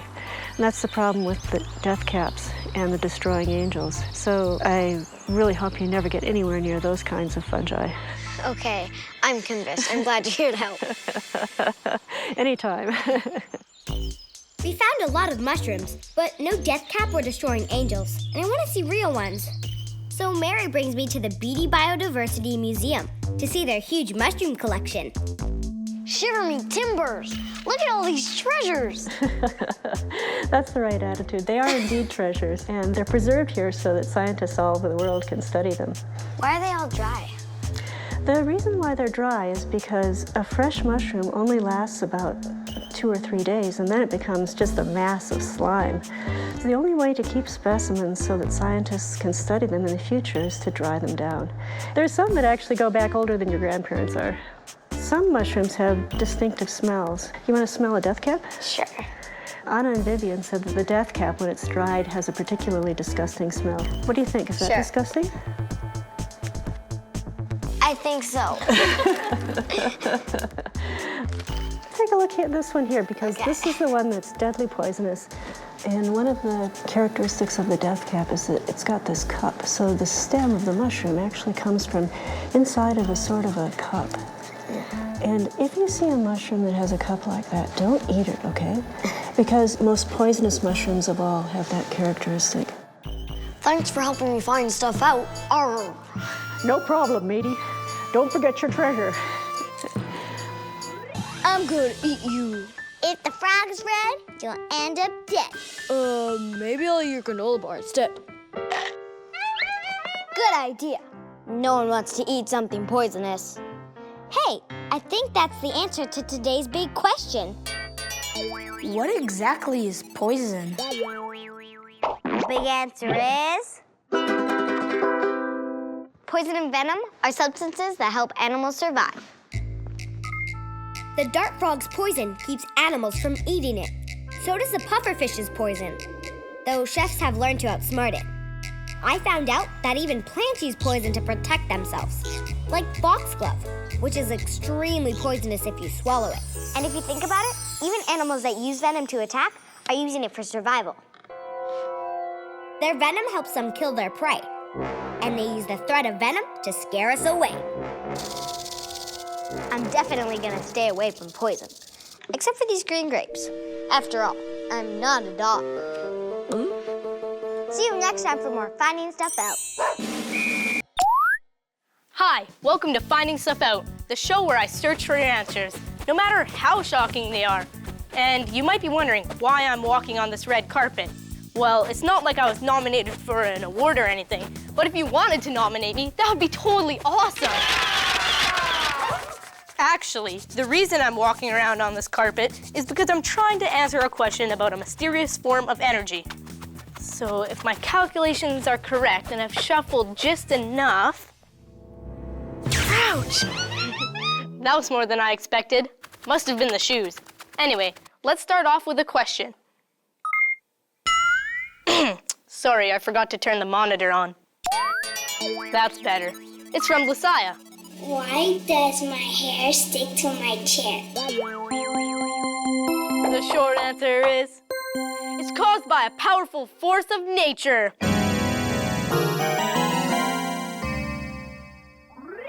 And today, I'll find out what that powerful force is and how to use it to make the kids of today superheroes.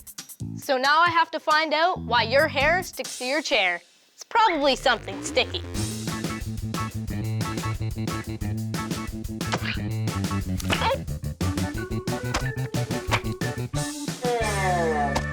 I guess the mysterious force isn't peanut butter.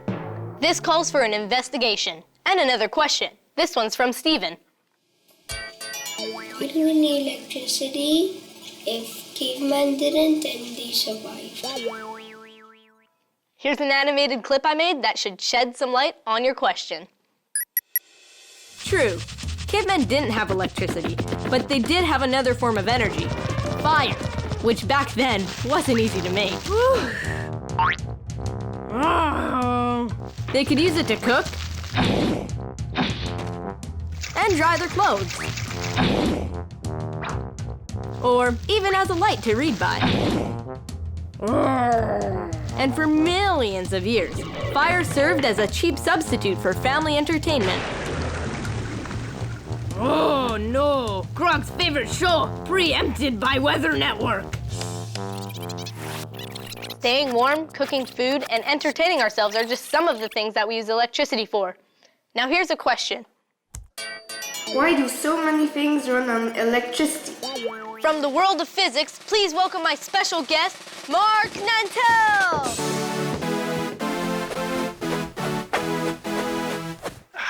Hi. Hi. The mysterious force. So why do so many things run on electricity? Well, I mean, for very different reasons. In the case of light, it's just cleaner and it's more efficient and it's safer. In the case of a drill, a hand drill, you can put it in a battery and go anywhere you want. In the case of the watch, well, you know, you don't want to have to wind your watch all the time, and sometimes you forget. It's a pain. It's a pain. Well, the electric one works pretty much all the time for a long time. So that's why a lot of things work on electricity, essentially. And you know, Harrison, this makes light, right? It makes a lot of light and it's great, but it's not very efficient. Yeah. Now, this little guy is very efficient. It doesn't take hardly any electricity to light up. Cool. Let me find a battery. Don't worry about it. I have everything we need in this lemon. Yeah, I'll show you. We'll make a battery with lemon. Okay. The lemon juice can be what's called an electrolyte. An electrolyte is something that is used in batteries to carry electricity from one side of the battery to the other side of the battery. So you take a lemon, you make a little slit in it. In the slit, you put a penny, and then you put a nail on the other side. Well, what you have here is essentially a little mini battery. Now, if you want to be clever, you make several of these guys, and then you can connect them in a row. So yeah, you take one side to the penny, other side of the alligator clip goes to the nail. Okay. And you continue like that for a while, and the more lemons you put, the more power you get. So let's try to make it like this with a 4-lemon battery. Let's see if it works. It works! Ta-da! So now there's a better saying. When life hands you lemons, don't make lemonade, make a battery. Now here's a question from Joshua. How do we make electricity? How do we make electricity? Well, Joshua, I think we already answered your question. There's a huge pile of lemons somewhere, the size of a mountain, along with some pennies and nails. right? Well, not exactly. There are other ways to make electricity. Typically, you send something through a propeller of some kind. As it goes through, it gives electricity, and the electricity, in this case, can power the little light bulb, right? It could be wind. Sometimes you can put water and have it go down through a bunch of turbines. This is a fancy word for propellers. And then the propellers are connected to a generator, and at the end comes out electricity. Sometimes when you don't have water and you don't have wind, you may want to generate your own by boiling water and making steam, like really high pressure. Yep. And then you pass that through your propeller. And so how do you make the steam? You can use nuclear power, or you can decide to burn fossil fuels like coal or petroleum or natural gas. But another way you can do power that doesn't involve steam or nuclear power or anything are some maybe more sustainable ways, using what the Earth already gives you. Something like geothermal. So the Earth is hotter inside the Earth. Yeah. So if you dig a hole in the Earth, it's hotter than at the top. So you can actually get some of the heat that's there in order to help you generate electricity. But also you can use the tides. So if you go at high tides, you make sure there's water somewhere, and when tide becomes lower, all the water comes back down to go to the sea, and that's when you make it go through propellers again and turbines. So no matter how you make the turbine turn, it generates electricity. And the other way you could do it is using solar panels. So the sun is always there, it's shining on the Earth anyway, it's wasting a lot of energy. Let's imagine this is the sun, right? Okay. All right, well, just imagine. And we light this up. Watch it. Yay! There's your car. So we generated electricity that powered the little car just from the solar panel that's on its back. No turbine needed. So until we're using things that don't create pollution, how do we cut down on it? You could use less electricity. That's the best way. So if you have lights on in the house that you don't need to have on, turn it off. You can still leave the TV on if you're watching this show, though. Yeah. Now here's a question from Kirsten. How does electricity travel through wires? Imagine that a wire is this tube. Just like those marbles slide from one end of the tube to the other, when you turn a switch, all of a sudden, the electricity goes to where it's needed. If you turn off the switch, it stops. Turn on the switch, it goes. So what are the marbles supposed to be? Well, they're kind of an analogy to electrons. Okay. Electrons are little bits, the smallest bits of electricity you can find. Cool. That was very illuminating. Thanks for being on my show, Mark. No problem, my pleasure. Speaking of moving electricity down a wire, it's time for...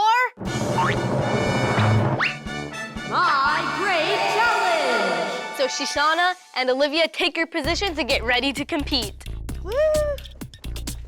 In real life, we have to move electricity long distances from where we make it to where we use it. So today, my great challenge is about moving electricity from one place to another. So you have to get the power from the batteries all the way up to the caveman who's holding the light bulbs, and the first one of you to get it all the way up to the caveman will be the winner. And here's the tricky part.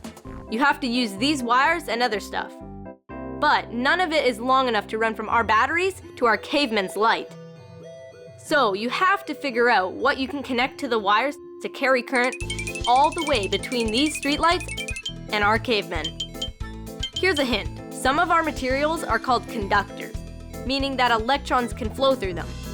Others are called insulators, meaning that electrons can't flow through them.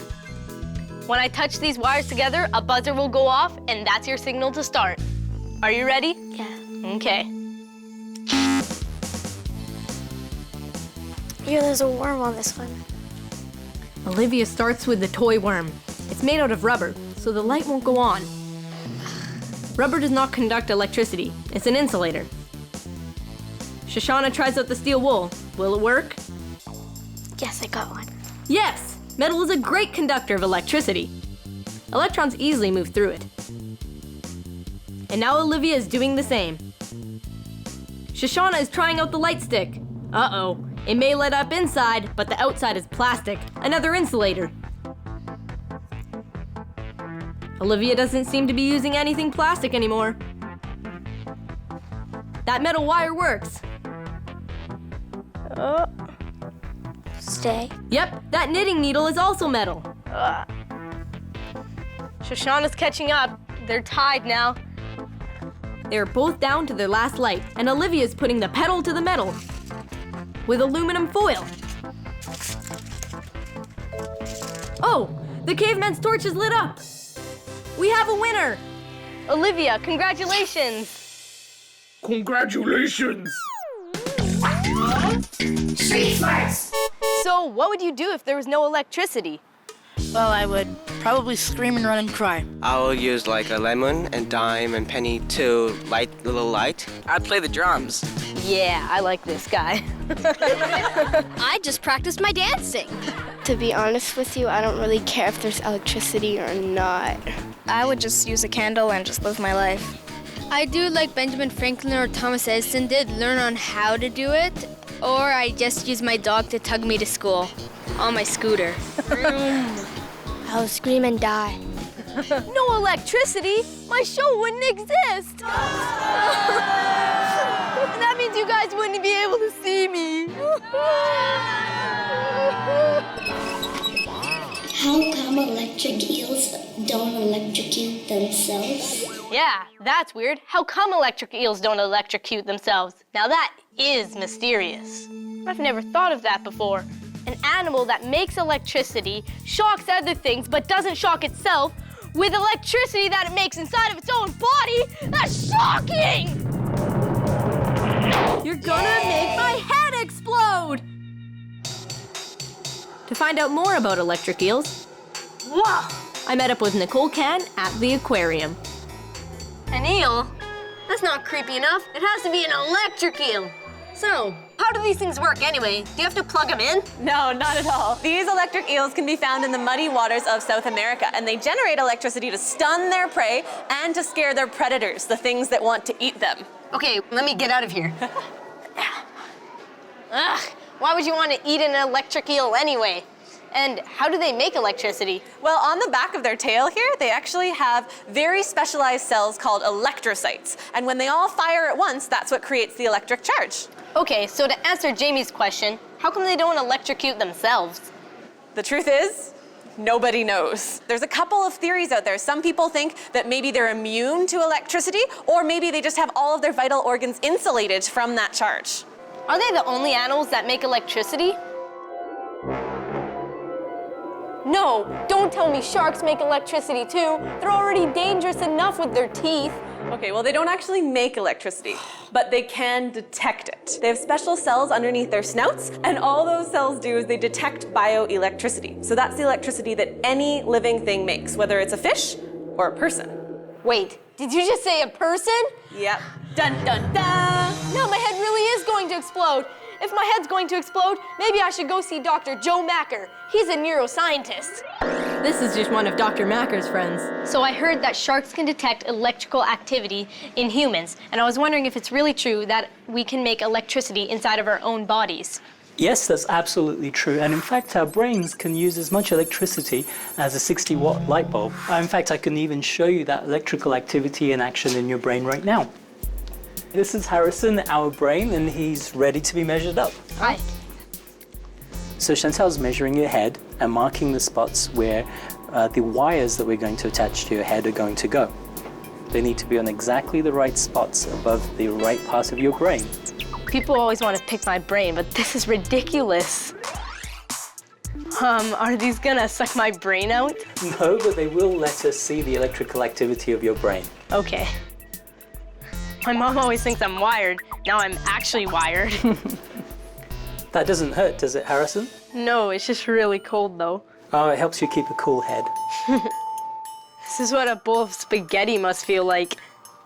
Okay.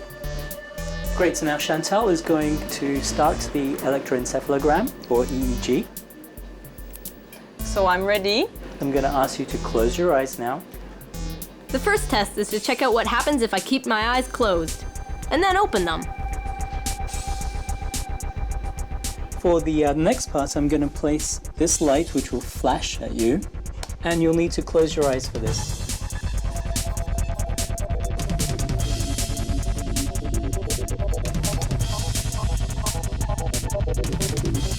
Okay, we're done.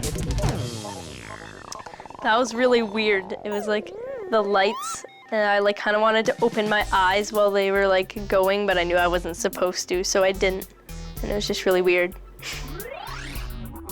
It's time to see if I'm really full of energy. Yes! Check out my brainwaves. That's electricity. So here, this is when you had your eyes closed and everything is nice and calm. And if I just move forward a little bit. Wow. Yep, right there where the yellow Yeah. blob is, that's when you open your eyes and suddenly there's a lot more going on. Yeah, I really lit up there. You certainly did. Okay, and here we're showing you the results of the flashing light that you had. Each of these pink spikes represents the flashing light coming on and off. And as you can see, as soon as we start flashing that light at you, the activity in your brain changes completely. Yeah, it was really big and wavy there, and then as soon as the light came on, it was really small. Right, exactly. So it's true. My brain does generate electricity. But what do you use this for? Well, we can use this to help people with epilepsy. In epilepsy, certain parts of the brain are firing when they shouldn't be. And so we can see that with this machine. And now we can even implant a device called a pacemaker into their brain, which regulates the activity so it's back to the way it should be firing. Wow, so electricity can actually correct people's problems. When you know what you're doing with it, yes. Well then, maybe you can answer this question from one of our viewers. Why don't grown-ups let kids touch electricity? That's a very good question. In part, it's because the amount of electricity flowing within our brains is thousands of times less than what's in the wall. And also, when it's flowing from one part of our body to another, that's safe. It's dangerous when electricity comes out from outside our body and goes through us. Yeah, that's an electric shock. Exactly. So remember, kids, don't play around with electricity that comes out of wall sockets, or you'll get socked with shocks.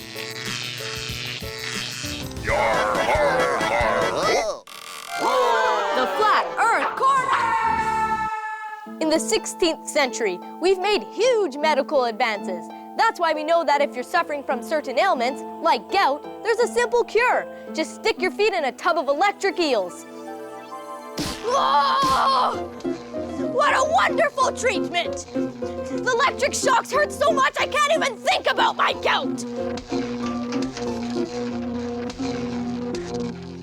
A few hundred years ago, doctors used to think if you suffered from headaches or an illness called gout, like Henry VIII, King of England, that you could be cured by sticking your foot into a tub of electric eels.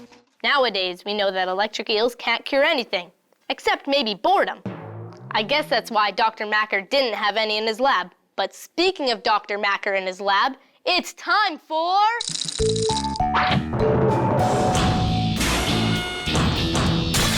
Uh-oh. Do try this at home. So, as I found out from Dr. Macker, your heartbeat and many other things inside of your body have electrical impulses. So to feel how that happens, place your fingers on your wrist like so.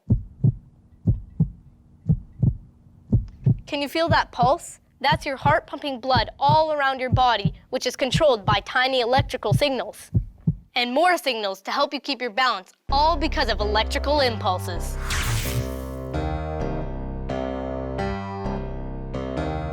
You've got electricity flowing through your whole body from cell to cell at awesome speed. You've got electricity when you're looking with your eyes, when you're smelling with your nose, when you're figuring some math, when you're wiggling your toes, when you're doing funky moves, or when you start to sneeze. You've got electricity. Yeah, you've got electricity flowing through your whole body from cell to cell at awesome speed. You've got electricity.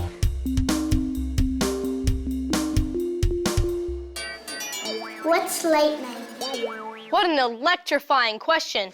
I checked, and it's a lot like rubbing a balloon against the wall, except with way more electricity.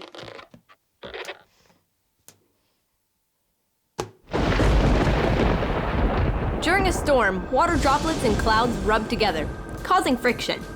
This friction causes electrons, which have a negative charge, to build up inside the clouds. The Earth is positively charged. In this case, opposites attract. Eventually, the attraction is too strong, and zap! There's your lightning. It's what's called static electricity. It's exactly what happens when I rub my feet on a carpet. The friction causes the negatively charged electrons to build up in my body. The electrons have nowhere to go until I put my finger close to the positively charged chair. Then bam! I get a shock, which is like a mini bolt of lightning. Which leads me back to the original question from Lasaya. Why does my hair stick to my chair? The big answer, Lasaya, is...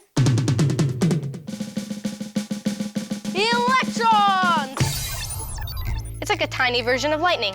When your hair rubs against your chair, it's picking up electrons from it. It's the same when I'm rubbing this balloon against my sweater. This creates negative and positive charges to build up. And that force causes my balloon to stick to my sweater.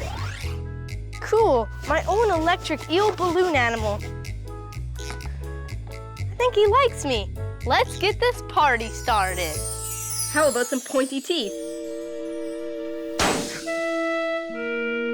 Well, I guess that's goodbye to Mr. Eel. Thanks for watching Finding Stuff Out. See you next time.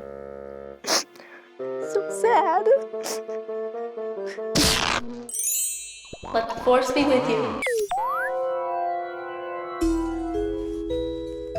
Check out these new chutes. Great job, Freddy. Oh, Jerry, you're looking a little thirsty. But don't worry, Zoe to the rescue. Oh, uh-oh. Too much water. That reminds me of a question I got from Nora. How come sometimes there's too much water, but sometimes there's not enough water? You're right. Some places get flooded, and other places turn bone dry. I know why there wasn't enough water in here. Either Jerry drinks a lot of water, or I forgot to water him. Yeah, I forgot to water him. And then I wasn't paying attention, and I gave Jerry way too much. So to answer your question, I've come here to Science World to meet Brian, who knows a lot about water. Hi, Brian. Hi, Zoe. I've been wondering about water, like how there's too much, and sometimes there's not enough. Well, Zoe, the planet is over 70% water. In fact, there's more water on Earth than there is land. So we're going to look now about how water can move from one place to the other. Cool. One of the ways it does this is through evaporation. Big lakes and oceans, the water will heat up and travel up into the sky. Oh, forming clouds. Yeah.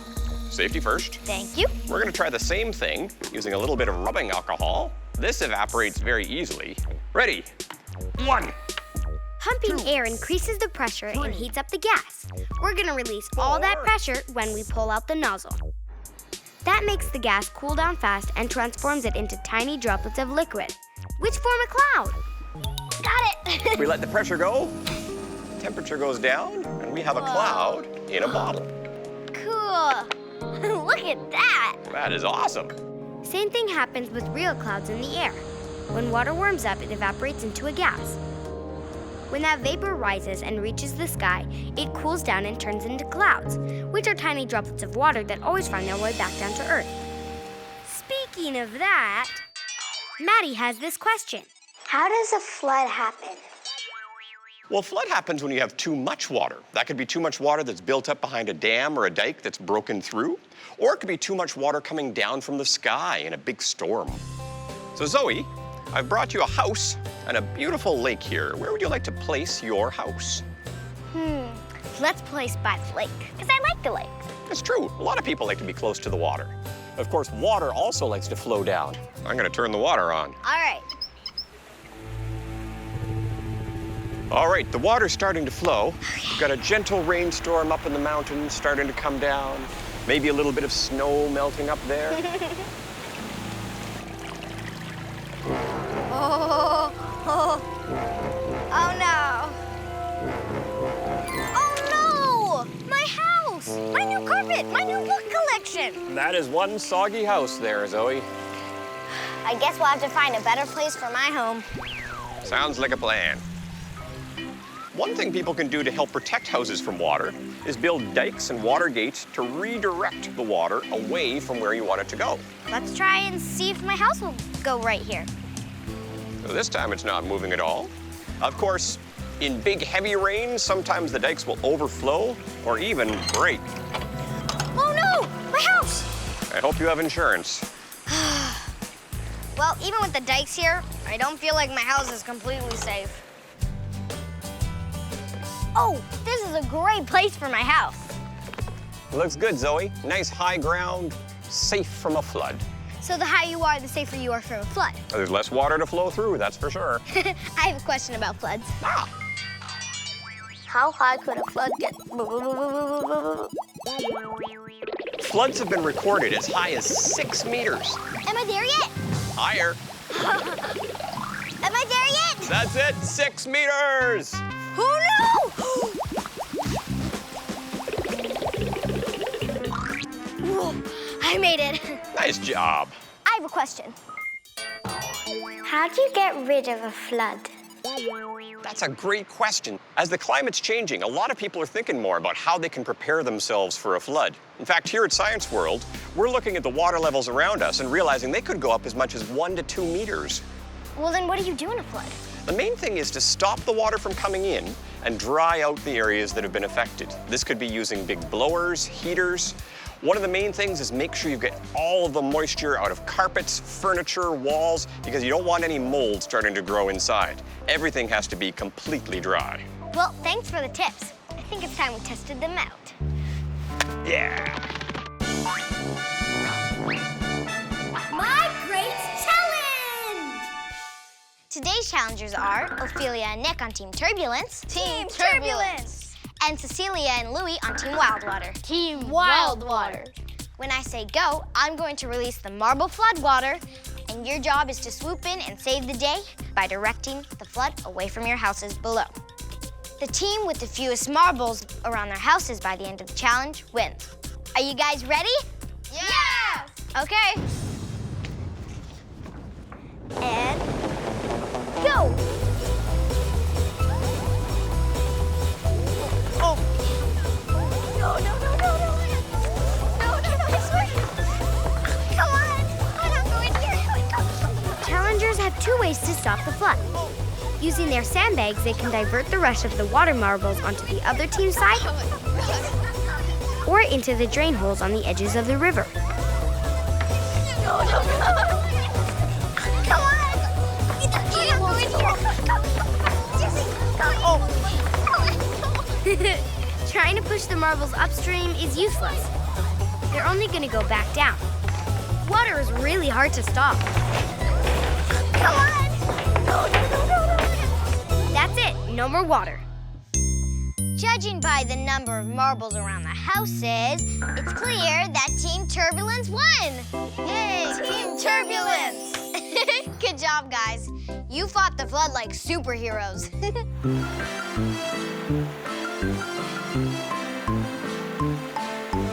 Blows across the plains. It fills up all the drains. When there's too much water, it can really be a pain.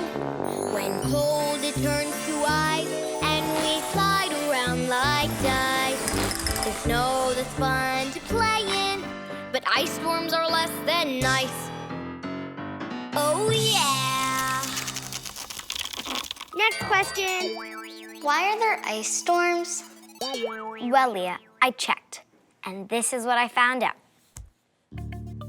An ice storm is a storm of freezing rain that covers everything in a crunchy, slippery coating of ice. It happens when frozen rain falls through warm air, which melts it, before hitting the cold ground, which freezes it. This forms a layer of ice on trees, cars, a sidewalk, everything. That's why it's always important to check your weather forecast so you can be prepared for anything.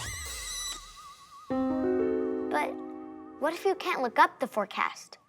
That reminds me. How do animals survive in a wild weather? Oh no, a dog can't look up the weather. A cat can't check the forecast. A moose doesn't have a weather app. An elephant can't look up the temperature. Who warns the porcupines and the monkeys? You're gonna make my head explode! Whew. Some people think animals have a sixth sense because of all the crazy, cool ways they predict and survive wild weather. But they're just way more observant than us.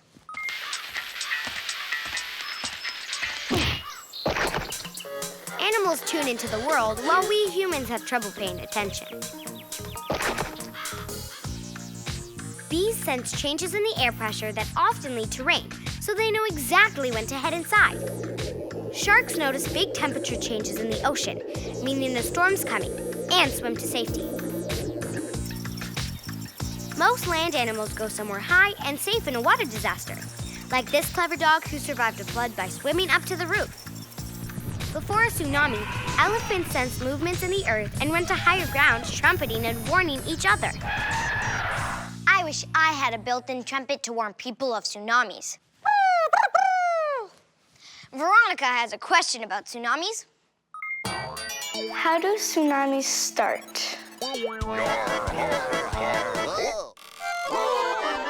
Flat Earth Corner!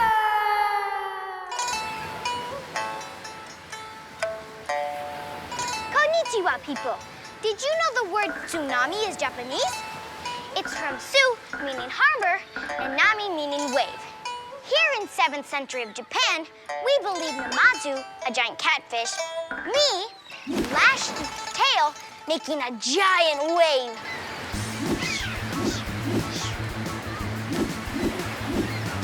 Oh, come on.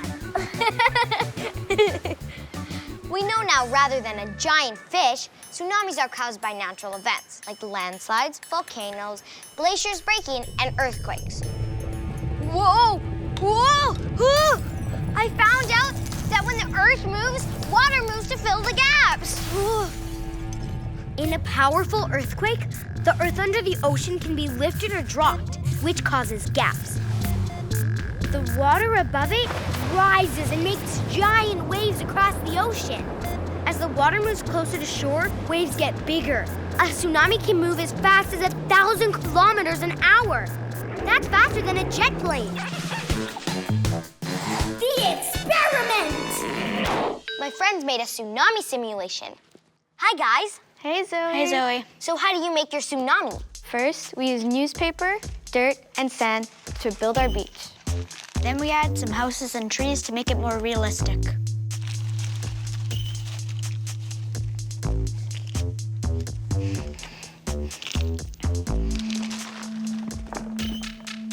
Time for the sand. Do you like beaches? Of course. The highest tsunami wave ever recorded was in Alaska. Now for the water.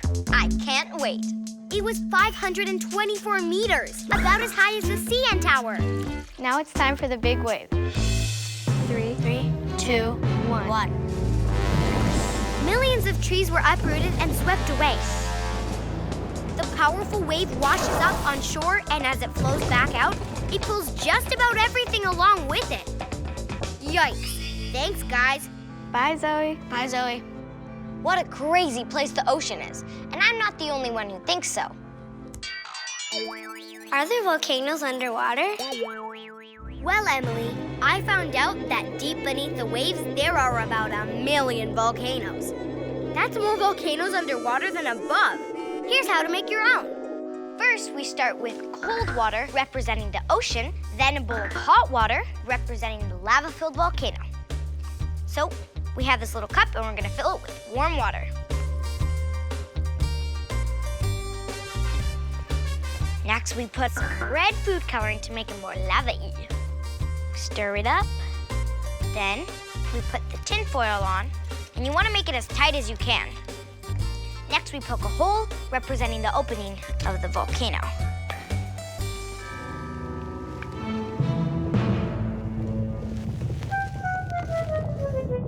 Whoa! Unlike on land, when a volcano erupts underwater, lava doesn't shoot out because there's so much ocean weighing it down. So you can be in a boat over an erupting volcano and never even know it was there. Don't worry, little volcano. We know you're there. There are a lot of things happening in, under, and even over the ocean. That reminds me of a question I got from Sophia. How do hurricanes form? Hurricanes are pretty picky. To form, the conditions have to be just right. First, they like warm ocean water. Next, we need a lot of wind. Clouds pull water from the ocean up, which makes a tube of super speedy air. This makes a hurricane. Hurricanes are water-moving machines. They suck up water from one part of the planet, and spit it somewhere else. Sometimes making floods. Today, weather scientists make an alphabetical list for the year's coming hurricanes. Xena, York, Zelda, but no Zoe. Phew. Next question. How do you respond to hurricanes? To find out more about hurricanes called Sammy or Rosie or even Elaine, I call my special guest, and Dr. Kirsten's her name.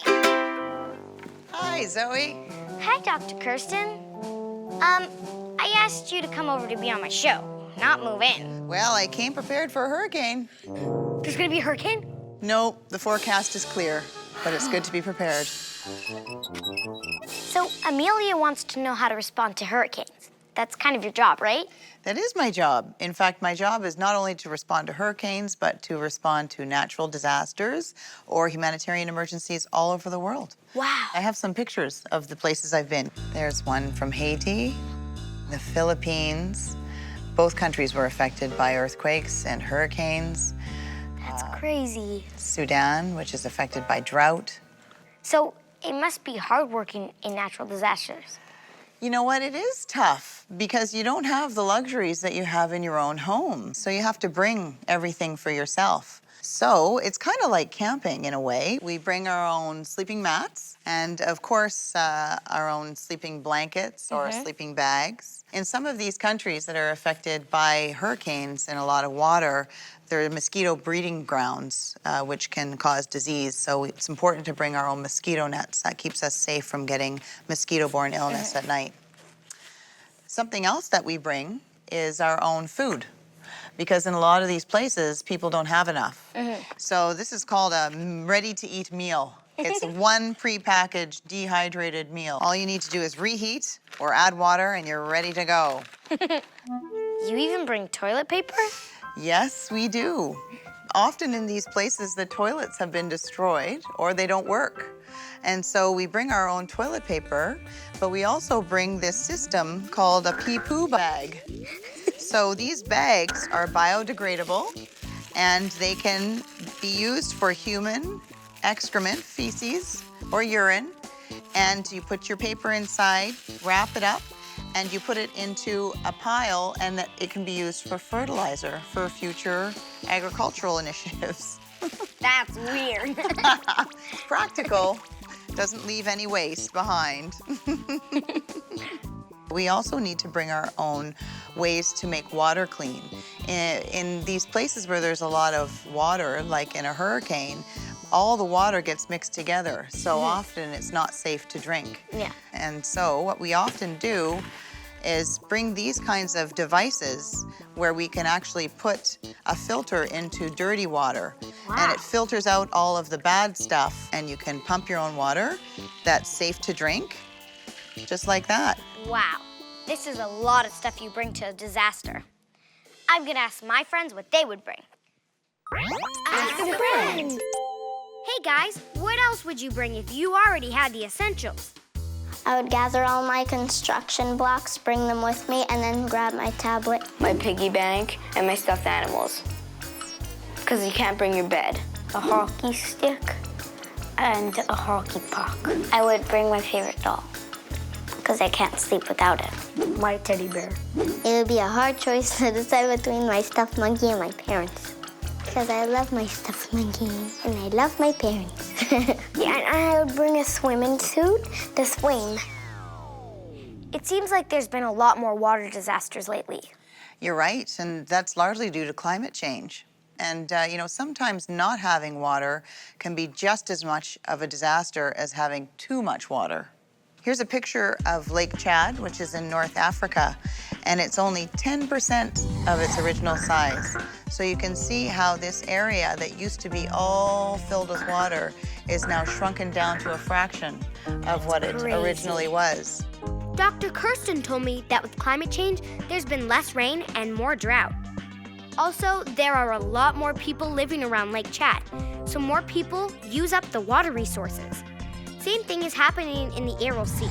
Look at how it shrunk in only 25 years. A big part of it is now a desert. People need to be really careful about using water. You know, in Canada, it's like we use 100 of these buckets of water per person for eating and cooking and washing a day.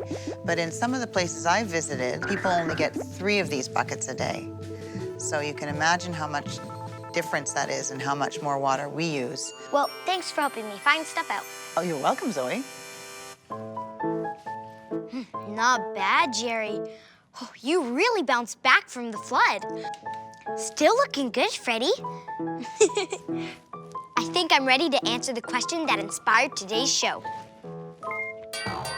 How come sometimes there's too much water, but sometimes there's not enough water? The big answer is... water moves. That's right. Water moves around the Earth all the time, but natural disasters make it move even more. Tsunamis push seawater onto land. Hurricanes suck water from the ocean and spit it somewhere else. Snow melts, and all these things put water where we don't want it. Then there are the places we'd like there to be water, but there isn't. Sometimes this is normal. But other times, drought and other water disasters are made by us. That's right. I mean you and me. But if we're prepared for a natural disaster, it won't be so disastrous. I hear a storm coming. It's pouring! Quick, gotta get an emergency bag ready just in case. Hey, where are the pee-poo bags? I can run super duper fast. I want to be the fastest kid in my class. Maybe even the whole school.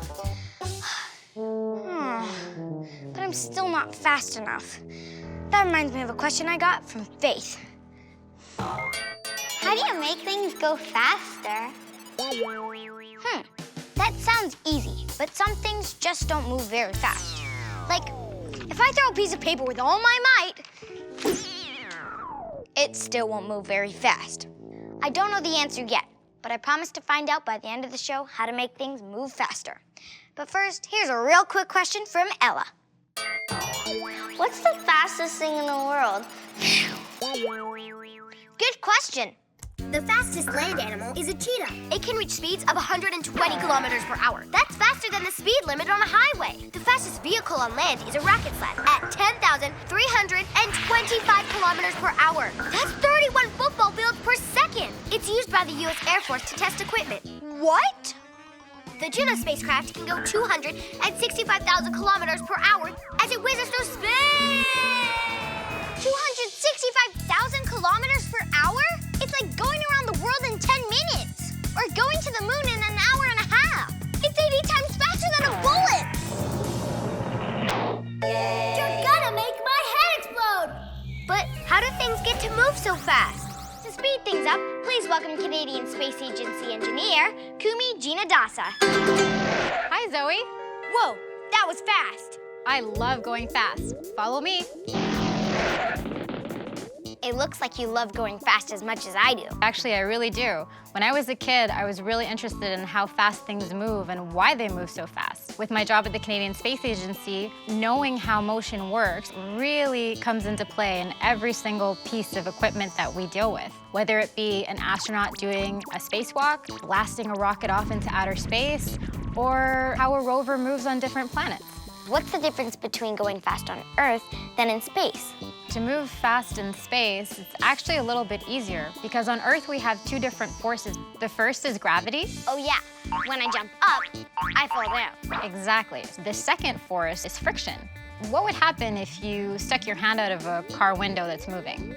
It's like going back and forth. It's pushing you because there's a resistance, and that is air friction.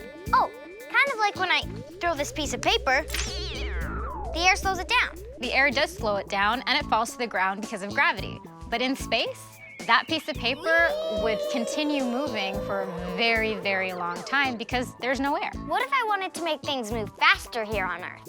Well, Zoe, follow me. Hey, what took you so long? I have something to show you. This is actually a picture of me when I was in grade 10 at my science fair. And I have a device here that I made that demonstrates the effects of friction. Here on the table, we have a really similar device. Basically, we have a box, and there's 2 hair dryers with holes in the box so the air can go into the box. And then I have this piece of hard plastic, and the air comes out of these holes.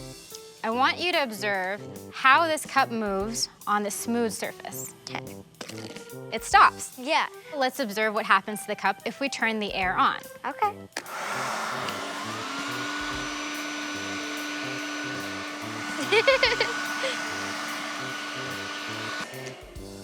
So what did you observe? It was like the cup was floating. That's right. The air made a thin layer on the surface, and the cup wasn't in contact with it. So there was no friction. In my science fair project, I also wanted to observe different levels of friction with different materials. Okay, let's take this styrofoam mat. How do you think the motion's gonna be? I feel like there's gonna be a lot of friction. Let's see. It barely moves. Yeah. This has a lot more friction than the smooth surface. Let's try with the wood. Better, but still stops. Yeah, let's try with bristleboard. Still has a lot of friction. Yeah. If we have no friction, this cup can move faster and a lot easier. And that leads us into the first law of motion. An object at rest stays at rest, and an object in motion stays in motion. Unless acted upon by a force. We can demonstrate the second law of motion playing a game of air hockey. I'm in. Let's do it. Wah! I scored! Nice! What do you think would happen if this puck was heavier? It probably wouldn't move as fast. Want to try? Yeah. Let's use this as a weight on top of the puck. And I'm gonna use this ruler so that I could push both pucks at the same time with the same force. Okay. I scored! Yeah. The lighter one went way further. That's right. What do you think we need to do to this one to make it move just as far? You need to push it harder. That's right, Zoe. We need more force. Law of motion number 2. To move something faster, you need to push harder. To demonstrate the third law, we have these 2 identical rolling chairs. Push! What did you notice about the motion? Well, we both went back, but I went further because I'm lighter. That's right. What would happen if we were the same weight? We would both go back the same distance. That's exactly how the law is stated. For every action, there's an equal and opposite reaction. A good tip to make things move faster is to keep these laws in mind. Thanks for helping me find stuff out, Kumi. You're welcome. Bye. Bye. The experiment! Hi, Fabiola, Aaron, and Shakib. Hi, Zoe. What's your speedy experiment today? Today's experiment, we're going to use some playing cards, some empty water bottles, and some objects we found around the house. Fabiola has some loose change that she found, Aaron has some hex nuts, and I have a battery. What we're going to do is apply a force to our playing cards and then see what happens to our everyday objects. Yes. Yeah. Hooray! How did that happen? Now, our playing cards are much lighter than our everyday objects, so when we applied a force to the playing cards, they went flying away. But our battery is much heavier. When our playing card moved out of the way, there was an empty hole in the top of the water bottle, and gravity did the rest for us. So, the heavier the object, the easier it is? That's right. My trick was harder than yours because my hex nut is lighter than your battery. And my trick was harder than both of yours because my dimes are lighter than your hex nut and your battery. Absolutely correct. But I do have another experiment to share with you, Zoe. Awesome. Now we're gonna do the tablecloth trick. What I'm going to do is take some water and pour it into my cups here. 1, 2, and 3. Next, what we're going to do is build a little bit of a tower. So I've got a bowl, a cup, a plate, a bowl, a cup, and then again, a plate, a bowl, and a cup. What I'm going to do is pull on the tablecloth, and hopefully the whole tower will stay standing and the tablecloth will get pulled from underneath. Are you ready, Zoe? Yes. Here we go. 3, 2, 1. Ta-da! Wow. What about you, Aaron? Awesome. Fabiola, you try. Oh no, you weren't fast enough. Speed makes all the difference. Thanks, guys. Bye, Zoe. That makes me think of something my friend was wondering. What's the fastest object in sports? Is it a hockey puck, a soccer ball, a tennis ball, a baseball? It's none of these. I found out it's a badminton birdie. Hey. The record is 493 kilometers an hour. Whee! That's almost 4 times faster than the fastest fastball in baseball. Badminton birdies may be the fastest sports object, but badminton isn't actually the fastest sport. I want to see fast, and they're gonna show me. Table tennis experts, Wenbin and Tommy.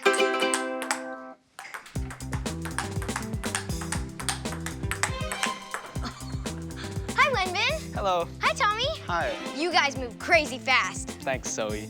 Although badminton birdies can gather the most speed, table tennis is actually the sport where the athletes require the fastest reaction times. Reaction time is the time between when a person notices something and reacts. Or not.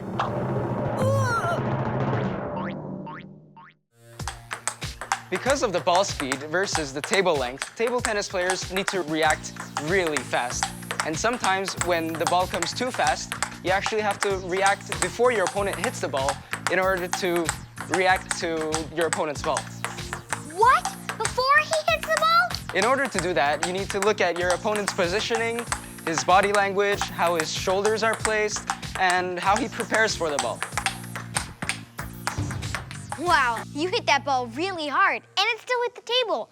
How did you do that? In order to hit the ball really hard and still make it land on the table, you need to put spin on the ball. In this case, you need to put top spin. When the ball goes in that direction, there's air resistance countering the ball in the opposite direction. When the ball spins like this, there's something called the Magnus effect. When the top of the ball hits that air resistance, that creates pressure on top of the ball and less pressure on the bottom. That makes the ball drop. So you can hit hard and still make the ball drop. Oh yeah, the ball is dropping way sooner because of how you hit it. We can also put side spin, so the ball can spin in this direction, in the other direction, or even underspin, which makes the ball spin in this direction. Cool, can you show me? Did you see how that ball turned?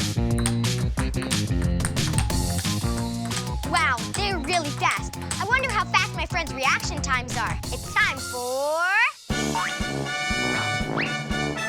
My Great Challenge! Today's challengers are Maxim and Kenny. The challenge for you is to see who can hit the most balls against Tommy. Maxim, you'll go first. Ready? And go! Challengers get 2 rounds. Maxime is volleying like a pro. 15 balls. He's off to a good start. Kenny, you're up. And go!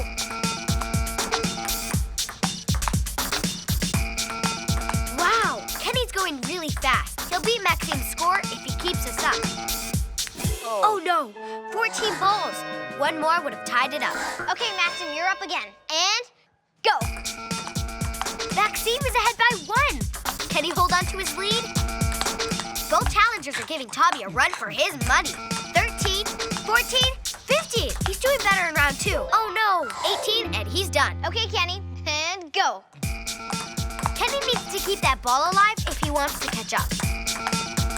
18, 19. Wow, Kenny takes the lead. How many more can he hit? He's like a table tennis machine. 38 balls in round 2. Awesome. The results are in. 33 for Maxim and 53 for Kenny. Kenny, you're the winner. Good job.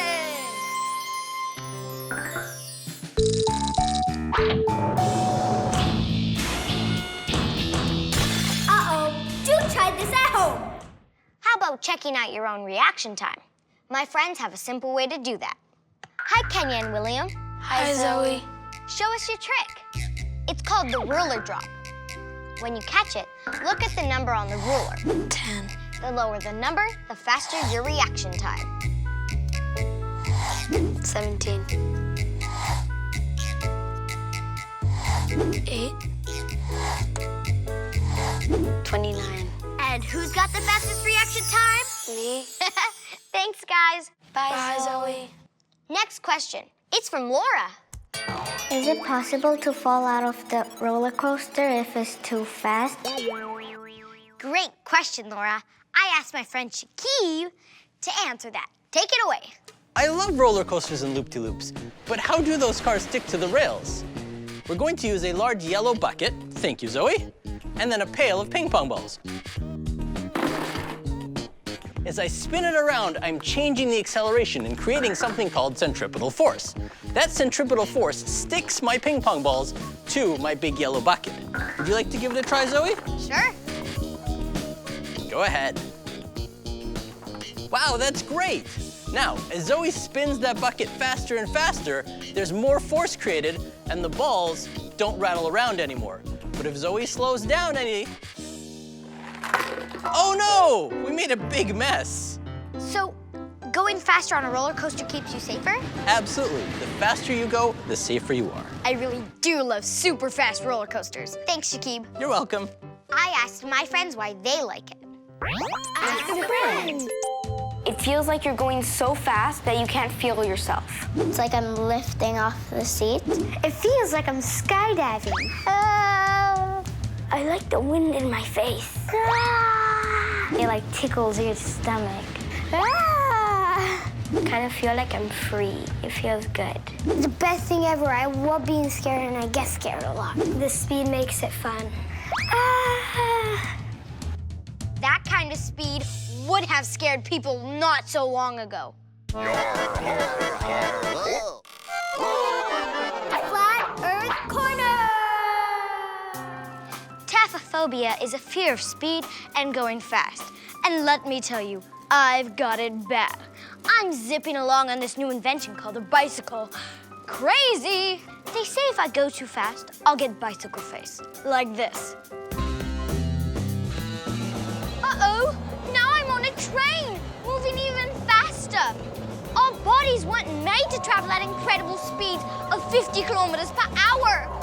Our bodies will melt. Oh dear, now I'm in a car. This is crazy. I'm a girl. Girls can't drive this fast. We'll faint. What? Girls not allowed to go fast? That's nutty. People in the past had some strange ideas about speed, and it scared them. But I love to go fast, and the human body can deal with very high speed. On the ground, one driver zoomed at 1,223 kilometers per hour in a jet-propelled car, Thrust SSC. In the air, pilots have flown 7,275 kilometers per hour.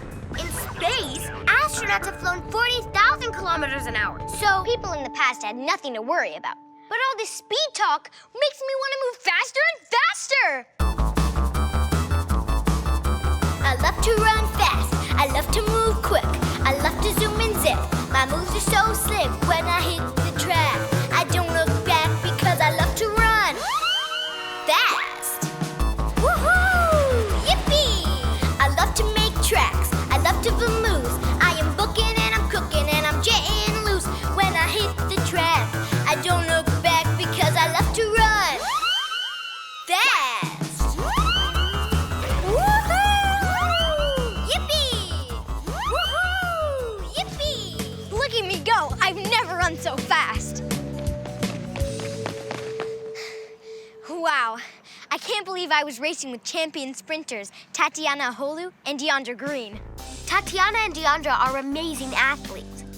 They competed in the Commonwealth Youth Games and brought home medals. They work super hard at going super fast. What an honor it is to meet you. Nice to meet you too. Nice to meet you, Zoe. My friend has a question. How can a human run faster? We ask ourselves that all the time. And I know someone who can help us with that. This is my coach, Rashid. Hey, Zoe. I heard you really want to run faster. I do. I can help you. First thing to do is to time you so we can tell that you're improving. Ready to race? I was born ready. On your marks, set, go.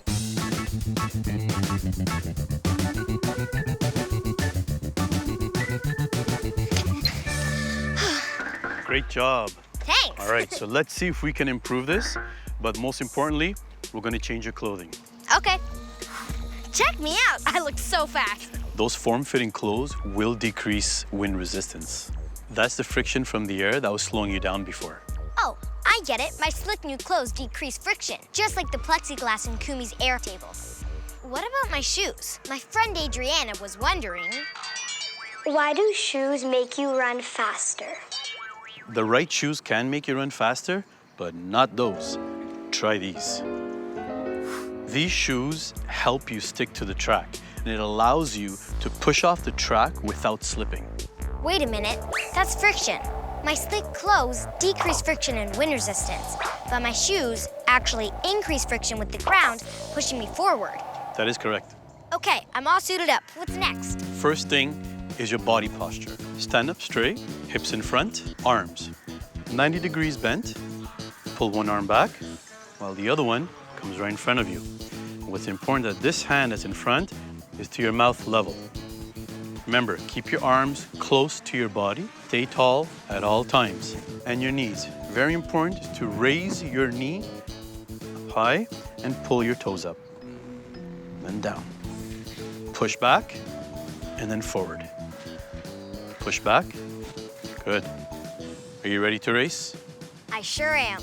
It's not always about winning, but it's really important in achieving your personal best with some stiff competition. Another race with Tatiana and Deandra? This is the best race day ever. Set. Go!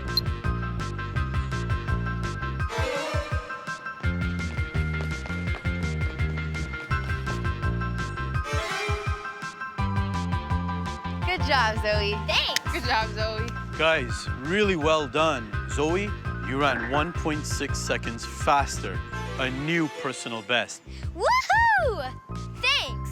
I've been fast and speedy and raced my way back to answer today's big question. How do you make things go faster? The big answer is... increase the force and adjust friction.